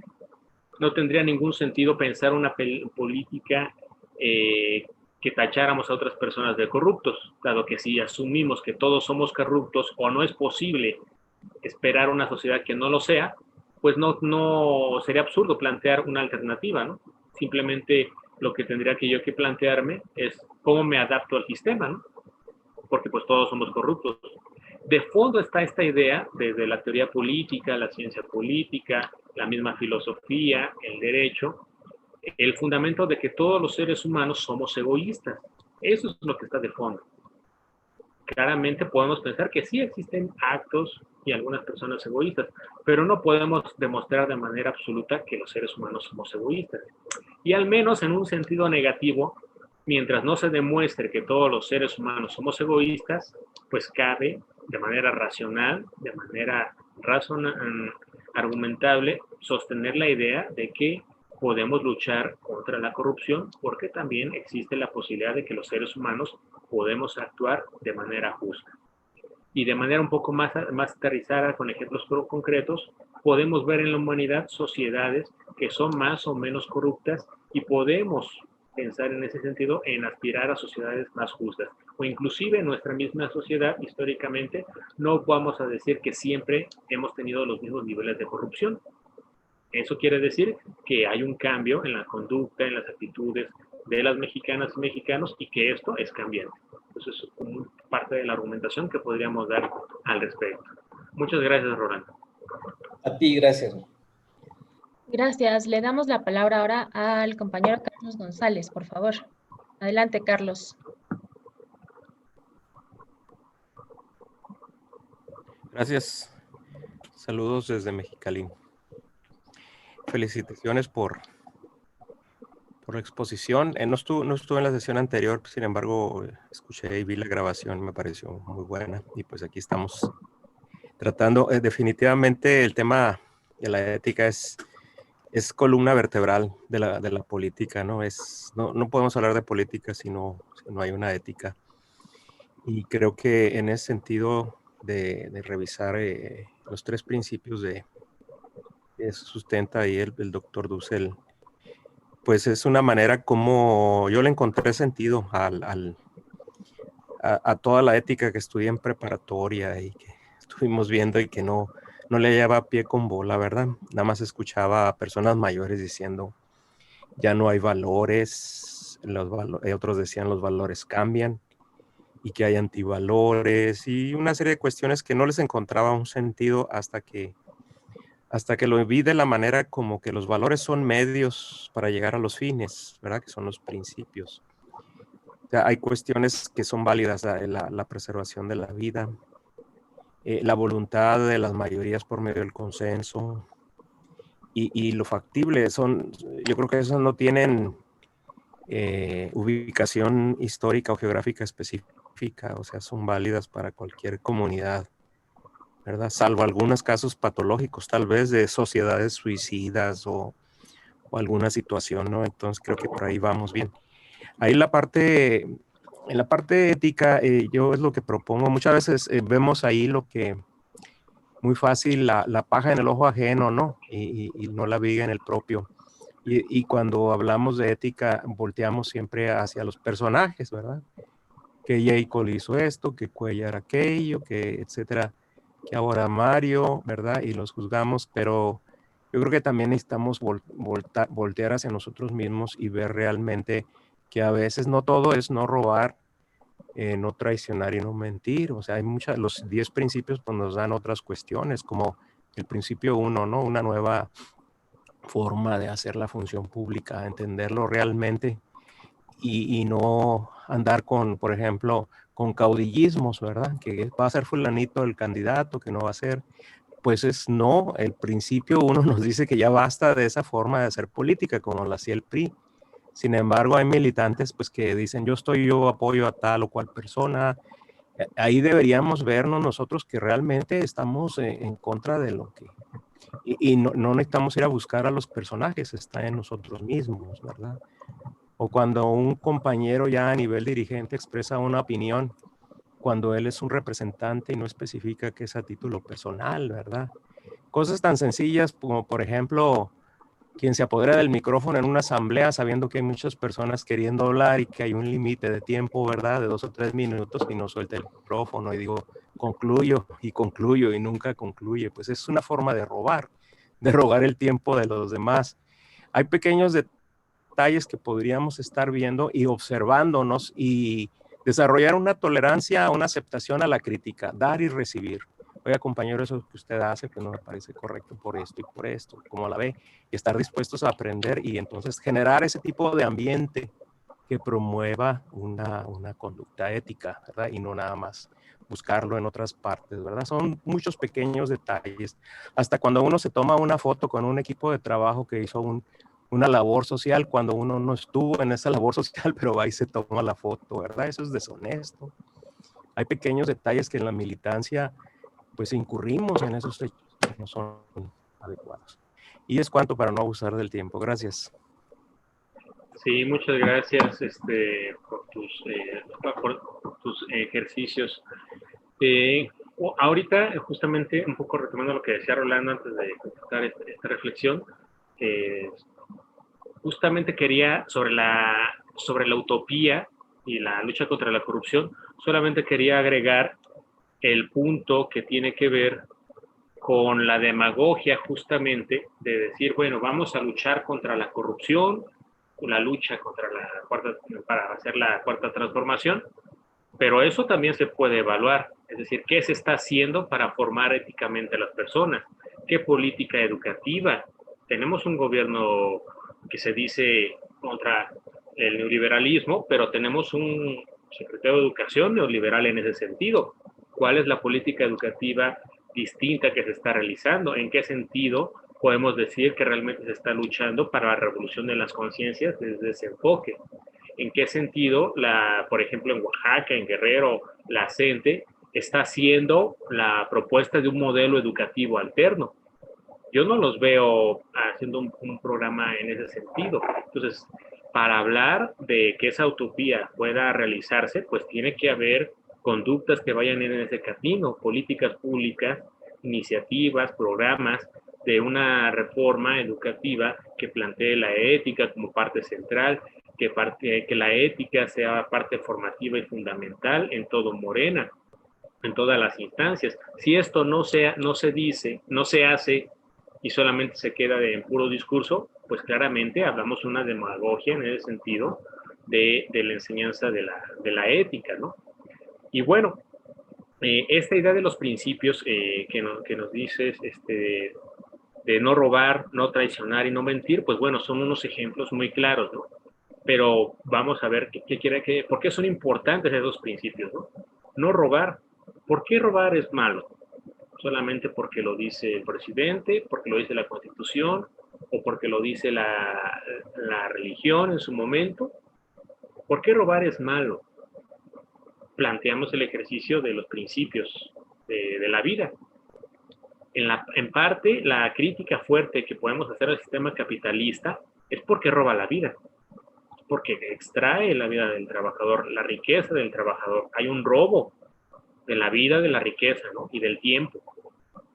Somos seres finitos, tenemos una temporalidad y cuánto tiempo le dedicamos al trabajo. Cuánto tiempo, por ejemplo, nosotros que vivimos en la Ciudad de México, cuántas horas no perdemos. Digo, igual, aunque lo queramos, podamos ver en el camino o tratar de buscar la forma de hacer otras cosas, pero ¿cuántas horas no perdemos en el transporte, en los traslados hacia el trabajo o hacia la casa?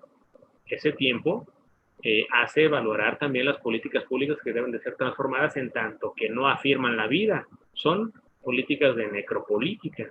Entonces, en ese sentido, por eso podemos decir que robar es malo, porque no afirma la vida. No traicionar, es decir, no hay un político que traicione, es aquel que no lleva consigo la representación de los votantes que votaron por él, ¿no?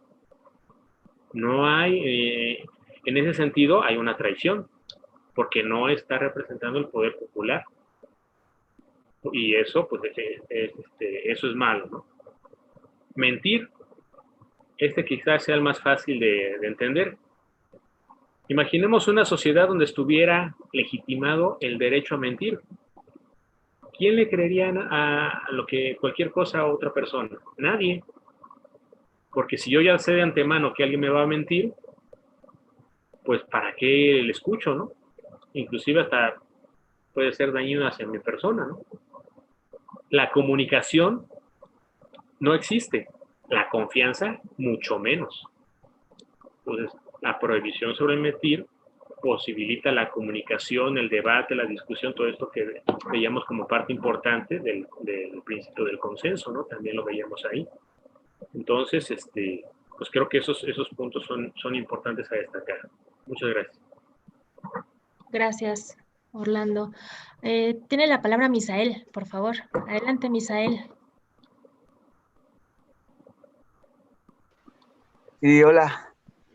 Hola, a Orlando, a todos los compañeros de esta charla. Yo me pude conectar la otra semana, pero solamente un cachito, pero el otro lo vi por el Facebook Live. Y bueno, ¿no? Bueno, yo coincido con el compañero Orlando, creo que es una buena exposición, sí. O sea, habla sobre el tema Dussel, sobre las 3 constelaciones, sobre la necropolítica, o sea, muy bueno, ¿no? O sea, es un texto de Dussel que en lo personal todavía no he podido acabar de leer desde hace un año, porque me he siempre leyendo y volver a leer, pero creo que tú lo has manejado muy bien, o pude localizar algunos conceptos de ahí. Pero bueno, en fin, yo tengo más bien una pregunta, más bien una consulta, para ti, hablando del tema ético, porque bueno, acá yo quiero ser candidato, y el tema es nuevamente, regresamos al punto de lo ético. No sé si a lo mejor éticamente yo pueda, no sé, proponerme yo mismo, ¿no? O sea, estamos haciendo un trabajo grande de formación política aquí en Iztapalapa, y bueno, vamos bien, estamos construyendo una escuela de formación política, tenemos círculos de estudio, hacemos conversatorios, y etcétera, ¿no? Entonces, aquí el tema que me surge más así como consulta es, me han propuesto muchos compañeros que me lance yo para ser concejal de Iztapalapa, pero yo digo, pero pues es que no sé si sea lo correcto hacerlo, cuando a lo mejor pues tengo como una responsabilidad de ayudarles mejor a todos ellos, o no sé si estoy legitimado, como a lo mejor lo mencionabas en un momento de la charla. Entonces, pero hay muchos compañeros que también dicen que tienen, o sea, hay expectativas sobre mí, y etcétera, etcétera. O sea, no quiero tampoco contar algo personal así, pero yo lo quiero ver desde la ética, ¿no? O sea, yo tampoco me echo flores, pero creo que hemos venido trabajando mucho en este proceso, y no sé si sea correcto en este momento. Yo siempre he estado más inclinado por el tema de lo formativo, antes de que empezara todo esto del Instituto Nacional de Formación Política, pero pues yo no sé si es éticamente correcto pensarme en estos momentos de crisis del partido, pues, por ser compañero de Morena. Hay mucha gente que éticamente son los candidatos, no, más bien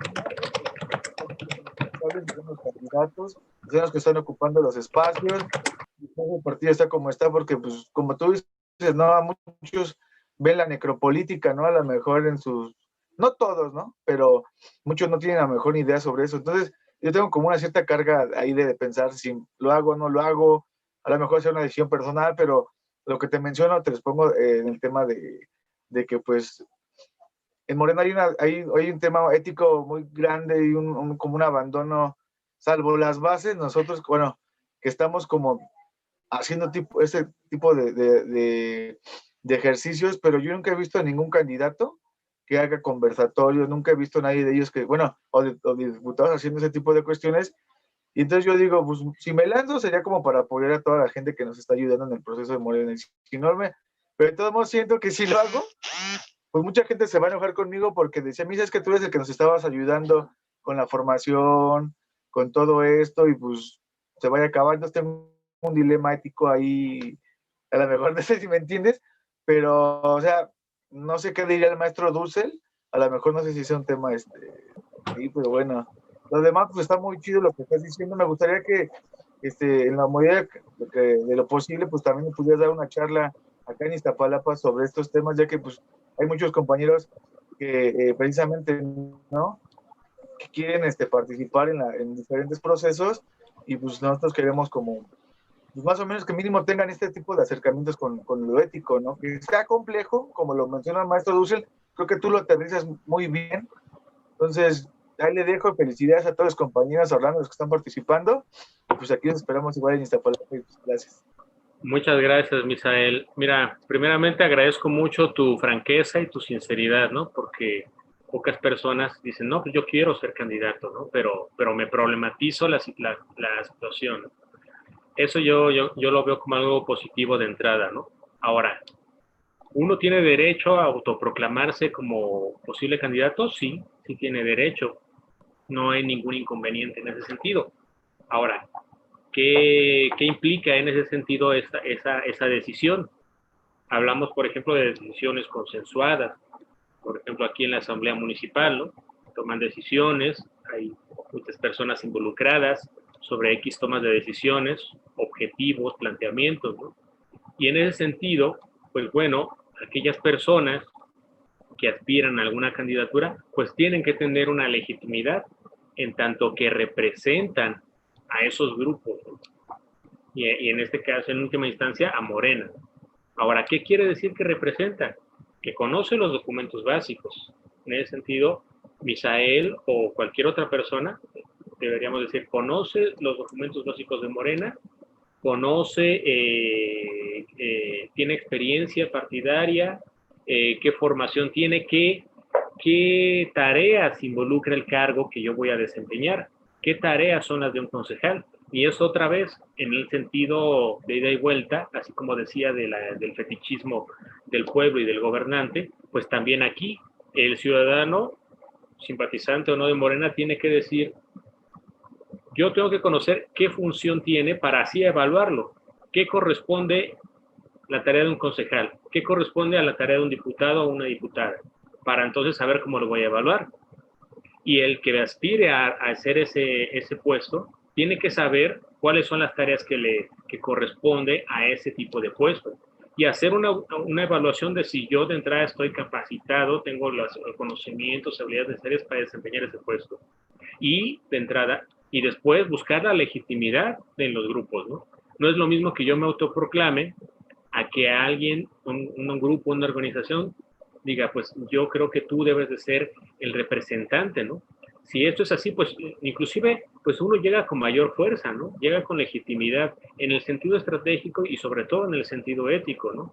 Porque uno tiene fortaleza de decir, bueno, yo no llego aquí solamente porque tengo un deseo de llevar a cabo la cuarta transformación, sino porque he practicado estas políticas diferentes, ¿no? Soy producto, a lo mejor se me ocurre, ¿no? De algunos círculos de estudio donde estoy acostumbrado a formarme políticamente, donde estoy acostumbrado a tomar decisiones de manera horizontal, donde no hay un líder de algún gobierno, de algún círculo de estudio o de algún grupo específico, sino yo soy uno de tantos y dentro de esos, en el reconocimiento de las habilidades y conocimientos de cada quien, yo propongo a alguien o uno llega a ser propuesto, pero por el reconocimiento que uno tiene del grupo. Entonces eso es muy importante, porque también uno tiene que considerar esos puntos para entonces decir que realmente hay legitimidad en esa representación. Ahora, y uno puede hacer esa evaluación, por ejemplo, creo que comentabas ahí en tus comentarios que estás en un círculo de estudio, Fuego Nuevo, ¿no? Nos comentabas ahí. Bueno, pues también hacer esta crítica que decía del opresor, ¿no? Es decir, ¿qué tanto nuestro círculo de estudio no está cayendo en ese tipo de prácticas? Porque tiene que ver con prácticas que después uno va repitiendo. Los seres humanos somos seres humanos que generamos muchos hábitos, muchas costumbres, y después, cuando lo repetimos muchas veces, es muy difícil después quitarnos esos hábitos, esas costumbres. Entonces es muy importante hacer esa crítica constantemente cada cierto tiempo porque los mismos círculos, los mismos grupos, pues son cambiantes, ¿no? No siempre están las mismas personas. El que esté en otras personas modifica también los comportamientos del grupo o el que ya no esté en algunas personas también lo cambia. Entonces hay muchos factores ahí que están involucrados. Pero de entrada la legitimidad pues está justamente en tanto que uno tiene el consenso, se logra por el consenso del grupo a decir, yo por el consenso del grupo soy un representante de Morena, pero también estoy legitimado y soy un representante de Morena porque conozco los principios de Morena, los documentos básicos en general, y los aplico. Y tengo una trayectoria donde más o menos se puede uno dar cuenta de que soy coherente con esos principios de Morena.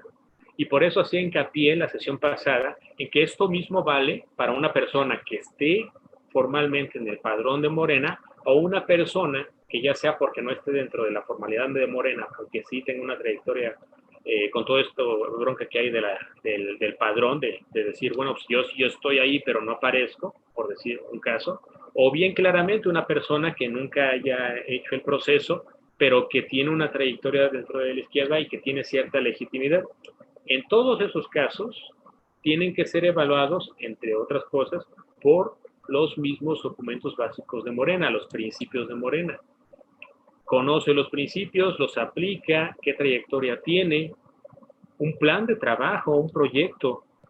¿Cómo yo voy a ser, por ejemplo, un diputado, un senador, si desconozco el trabajo legislativo? No es lo mismo la tarea legislativa que la tarea de ser un presidente municipal.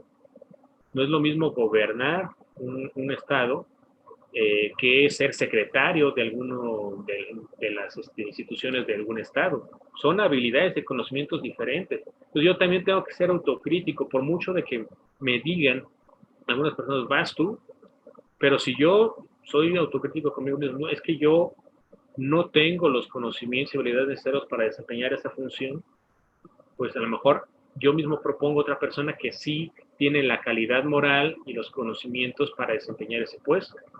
Pero otra vez, porque también yo sé que esa persona no va a actuar a título personal, va a actuar como representante de esos intereses que están pensando en la comunidad, en esta comunidad en última instancia global, humana, que piensa en todos los implicados. En ese sentido también podemos decir, ¿cómo sabemos que una persona es ética? Pregunta básica y fundamental, pero bastante difícil de entender a veces, pero a la vez es también bastante sencilla, en la medida en que podemos evaluar a partir de, también, por supuesto, de esos principios que nos propone Dussel, pero también por una idea mucho más sencilla, un principio de universalización. ¿Qué pasaría si tal decisión política la hiciera cualquier persona? No solo yo, sino cualquier otra persona. ¿Es algo que yo aceptaría? ¿Sería un mejor mundo? ¿Un mundo más libre, más justo, más dichoso? Si mi respuesta es positiva, entonces mi actuar es ético, o la evaluación del candidato o de la candidata de esa propuesta que tenga es ética o no es ética. Así de sencillo o así de complejo puede ser la evaluación sobre el comportamiento ético de algún candidato o de algún gobernante en turno o de algún funcionario público simplemente, ¿no? Entonces yo creo que todo eso se tiene que tomar en cuenta, pero sí la legitimidad es uno de ellos, los principios es otro de ellos, y pues esta reflexión interna, ¿no? De yo, que me conozco de las capacidades correspondientes a tal puesto en turno, ¿no? Entonces, bueno, pues eso sería mi observación y muchas gracias por tu participación, Misael. Y con gusto, pues ahí estamos, podemos hacer una sesión, ahí nos ponemos de acuerdo. Voy a dejar también aquí mi teléfono, ahí por si gustas contactar. Gracias, Orlando. Tiene la palabra Ulises, por favor. Adelante, Ulises. Gracias, saludos a todos, buenas noches. Igual la vez pasada no tuve la oportunidad de estar, lo vi igual en Facebook. Este curso pues sí no me lo podía perder, aparte que era una obligación. Pues antes que nada te felicito, Orlando, un compañero ahí de grupo del Instituto de Formación Política, una persona que conoce mucho este tema y pues ahora sí que es muy importante lo que acabas de decir. Y pues mi aportación más que nada es que sí es necesario que comprender la ética junto con el civismo como principios, como disciplinas o un conjunto de esta formación como ciudadanos, como seres humanos, para los que aspiramos a ser pues servidores públicos. Porque a final de cuentas, la mayor demanda, ahorita que está hablando Rolando Villafaña, que también un amigo que conozco, que muy buena pregunta, independientemente de que te conozco, mi querido amigo, pues es pues que en la lucha de la corrupción, en las encuestas que se han realizado, es que la ciudadanía en general sí tiene la noción de lo que es lo ilegal y que está mal. Se te está cortando un poquito, Ulises. O sea, en un de hecho que quiere tener, pues sí, o sea, se quiere cumplir con la ley. ¿Sí me escuchan? Ya, mejor. Sí, mejor. La mayoría de las entrevistas que se han realizado en esta cuestión de transparencia mexicana, pues dicen, evidencian esto precisamente, que la ciudadanía dice, no, pues sí queremos cumplir con la ley, pero los principales que no la cumplen son los servidores públicos que tienen la obligación de hacerlo. Entonces, pues ahí tenemos uno de los factores que ocasionan un estado fallido. Sin duda, el que se respete, que se garantice el derecho humano al acceso del acceso a la información pública, que está constreñido en nuestra Constitución, pues es fundamental que se garantice para que pueda existir un Estado democrático y así poder llegar al Estado de Derecho y poder participar en la elaboración de leyes, que se tomen en cuenta todos los grupos de una sociedad civil, ¿no? Ahorita continuando con la cuestión de la lucha anticorrupción, pues la ética en un servidor público pues va a ayudar a que se haga responsable, a cumplir con lo que mandata la ley y no abusar de su poder, no abusar de su posición política para satisfacer sus intereses particulares. Es así que yo veo bien que se tomen en cuenta estos cursos porque el partido, al final de cuentas, necesita ser congruente y coherente. Ajá, son dos cosas distintas. Con la sociedad civil. O sea, que a final de cuentas un representante, un diputado, diputado local o federal, pues va a atender a dos representaciones. Va a representar a su partido político y va a representar a la sociedad civil. Es ahí donde existe luego la disyuntiva, es que pues, a final de cuentas ya cuando llegan al cargo, pues se atienden nada más por los intereses del partido. Entonces debe ir el partido de Morena en congruencia y debe ser coherente con las demandas de la sociedad civil, sumando a lo que ya había dicho. Pues es cuanto, esa es mi aportación y les agradezco mucho. Buenas noches. Muchas gracias, Ulises. Qué bueno que andes por acá, por estos espacios también. Bueno, pues comentar un poco en esta idea de la ética y el civismo, que sí, sobre todo en el Congreso, ¿no? Yo creo que es muy importante tomar conciencia de esta reflexión ética, ¿no? En la medida también en que uno también tiene que ser muy claro de las limitaciones de nuestros conocimientos, ¿no? Yo puedo ser un gran especialista en X área del conocimiento, pero la política, como dice el primero de los principios de Morena, es asunto de todos. Eso también tiene una implicación en el sentido de que si yo voy a formar parte, por ejemplo, de una comisión de medio ambiente, por decir una comisión, pero a lo mejor yo no soy experto en esos temas. Eso no quiere decir que por eso no pueda desempeñar un cargo político, ni que no pueda presentar, ni que no pueda ser parte de esa comisión. Pero de lo que sí estoy obligado es a formarme o estar rodeado al menos de especialistas en el tema para tomar una mejor toma de decisiones. Ahí podemos también ver claramente una forma más de ejercer este derecho a la información.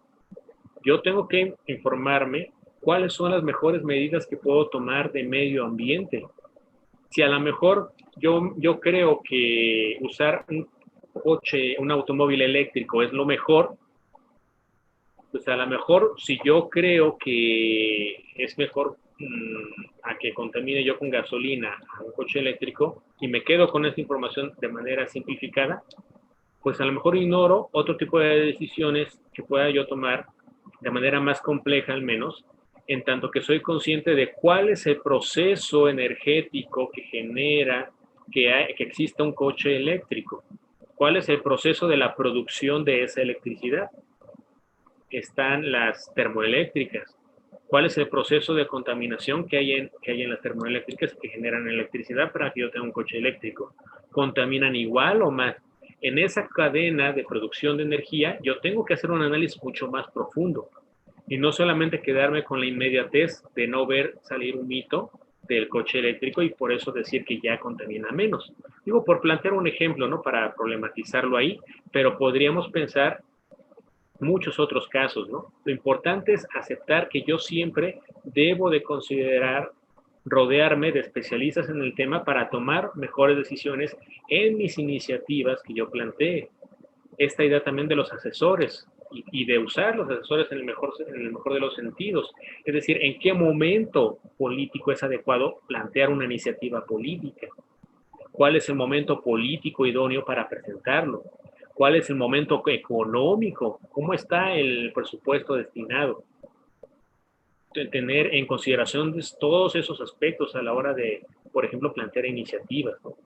¿Cuál es la problemática interna que vive mi partido?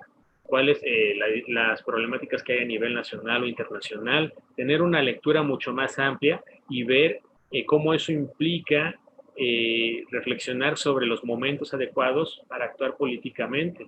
No solamente hay que pensar en lo justo, legal, sensato que pueda ser una iniciativa, sino en los momentos propicios también para implementarla, ¿no? También asesorarme jurídicamente, ¿qué tan viable es esto? Y después darle seguimiento a la aplicación de tal ley, ¿cómo se puede implementar? Toda esta reflexión implica muchas personas, porque uno no sabe todo. No existe aquella persona que tenga ese conocimiento amplio y vasto. pero sí se debe de reconocer que en esa toma de decisiones uno debe de consultar a esas personas. Debe de consultar a los expertos, pero pensar en todos, no solo en los expertos. No volverse una decisión de un grupo determinado, sino la decisión debe ser pensada en todos los implicados, en toda la humanidad, pero consultando también a los expertos para tener la información necesaria, para estructurar y, digo, pensando en una iniciativa nada más.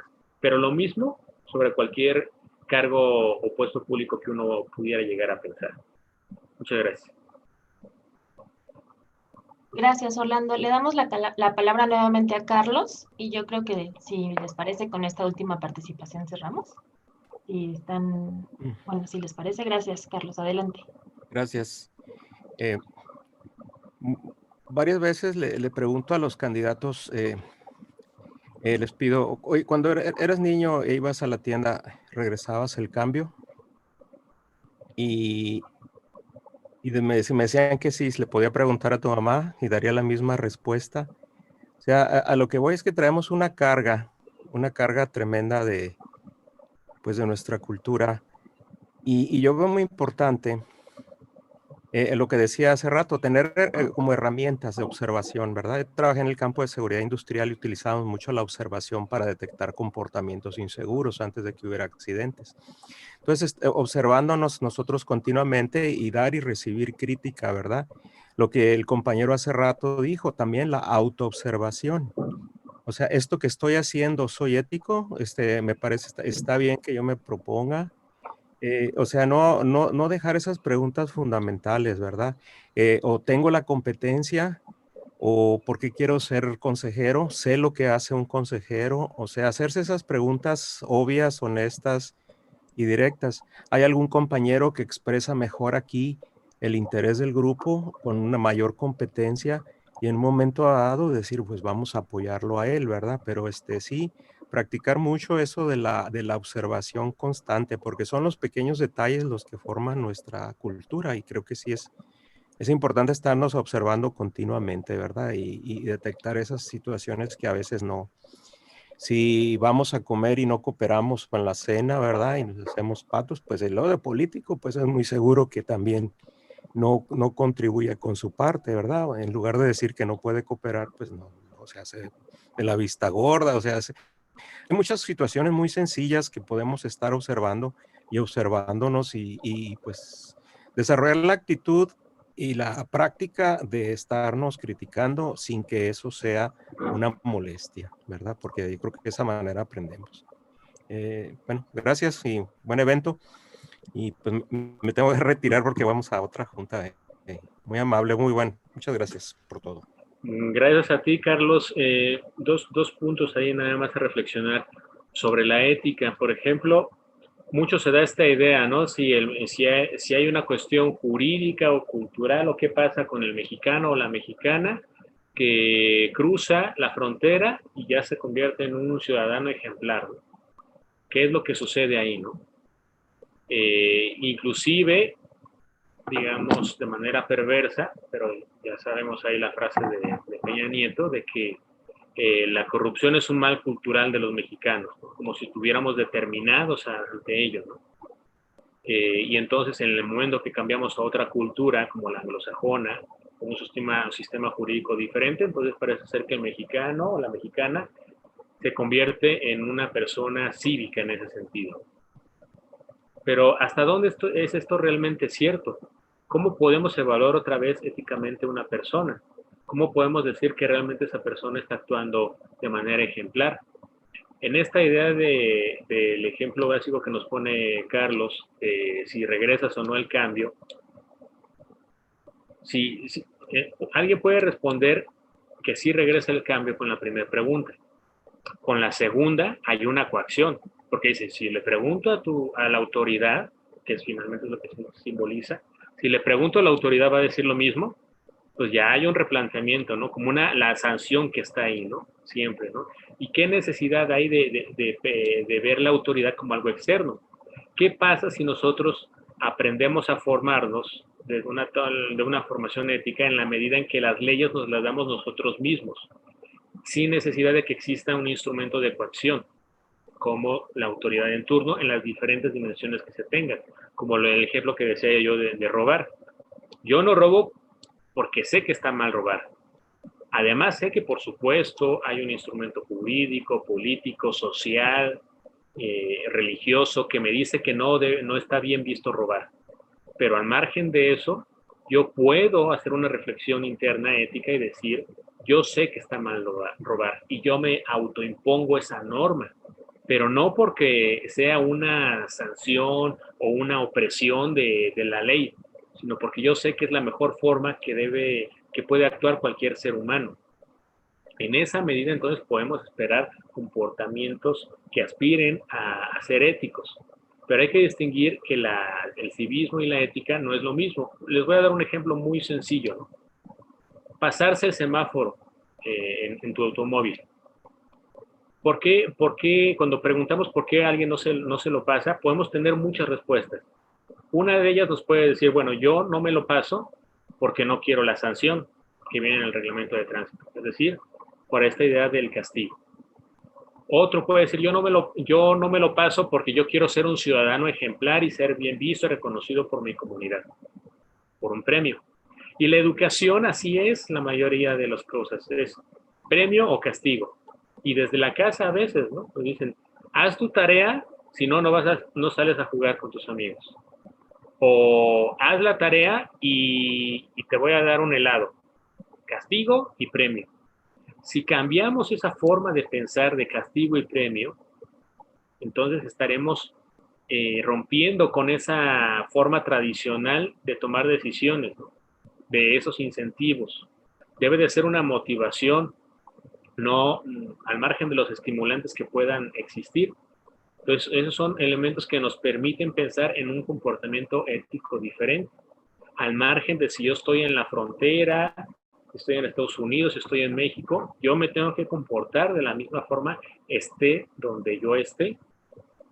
Entonces yo creo que eso es fundamental a la hora de hablar de un comportamiento ético.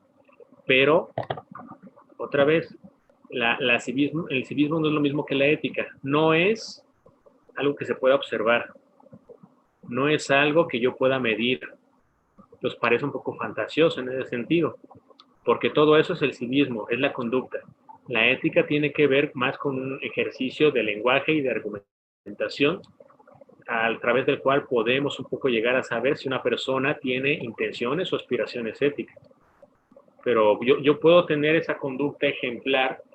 ¿Cómo yo distingo, pues, en el ejemplo del semáforo, una persona que es ética de una persona que solamente tiene una buena conducta civil, una conducta cívica en ese sentido? En el momento en que deja de existir esa sanción en el reglamento de tránsito, o que deja de existir el reglamento de tránsito, se pierde el premio o el castigo.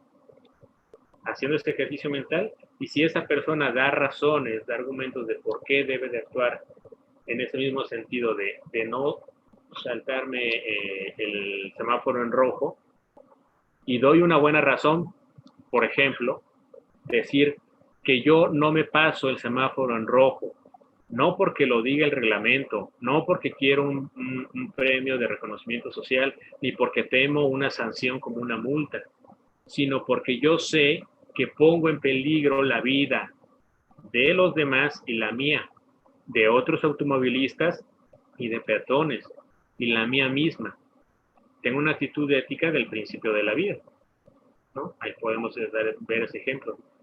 Pero entonces ya mis razones son otras, no a partir del premio, no a partir del castigo.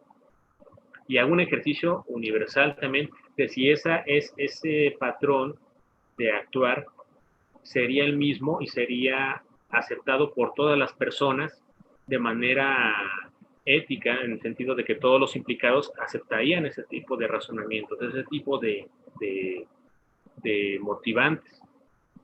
Si encontramos el visto bueno, en ese sentido, en ese ejercicio mental o en este ejercicio de diálogo y de debate, entonces, bueno, podemos decir que no solamente hay una conducta cívica, sino hay una actitud ética de esta persona. Hay nada más para dejar estos ejemplos y pues invitar a la reflexión. Muchas gracias. Bueno, pues muchísimas gracias. Muchas gracias, Orlando, por este maravilloso curso, como siempre. Gracias a ti, Nuria. Les agradezco mucho a todos los que están integrantes aquí de la Asamblea Municipal. Yo estoy muy contento de que se tomen el tiempo de estar en esos espacios, que se formen en ese sentido. Yo también he estado en algunos otros cursos que han hecho, algunos de Derecho Electoral, por ejemplo. Yo creo que es muy importante que todos nos estemos formando, que seamos conscientes de esta tarea grupal necesaria para ser coherentes con esa búsqueda de esa cuarta transformación. Y bueno, como siempre en mi caso, yo siempre les sugiero, si no tienen un círculo de estudio, hagan un círculo de estudio para que pues se acostumbren a tener este tipo de prácticas de manera cotidiana. La Asamblea Municipal es un ejercicio muy interesante de toma de decisiones políticas, de prácticas políticas, pero en tanto formación política, los círculos de estudio ayudan muchísimo.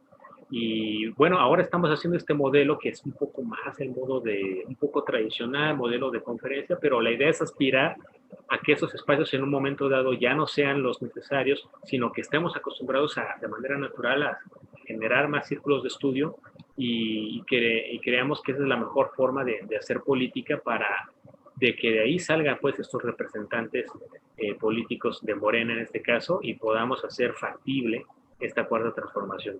Muchas gracias a todas y a todos. Nos vemos la próxima. Gracias, Orlando. Muy amable. Gracias. Bye. Saludos a todos. Abrazos fraternos. Gracias. Buenas noches. Gracias, Orlando.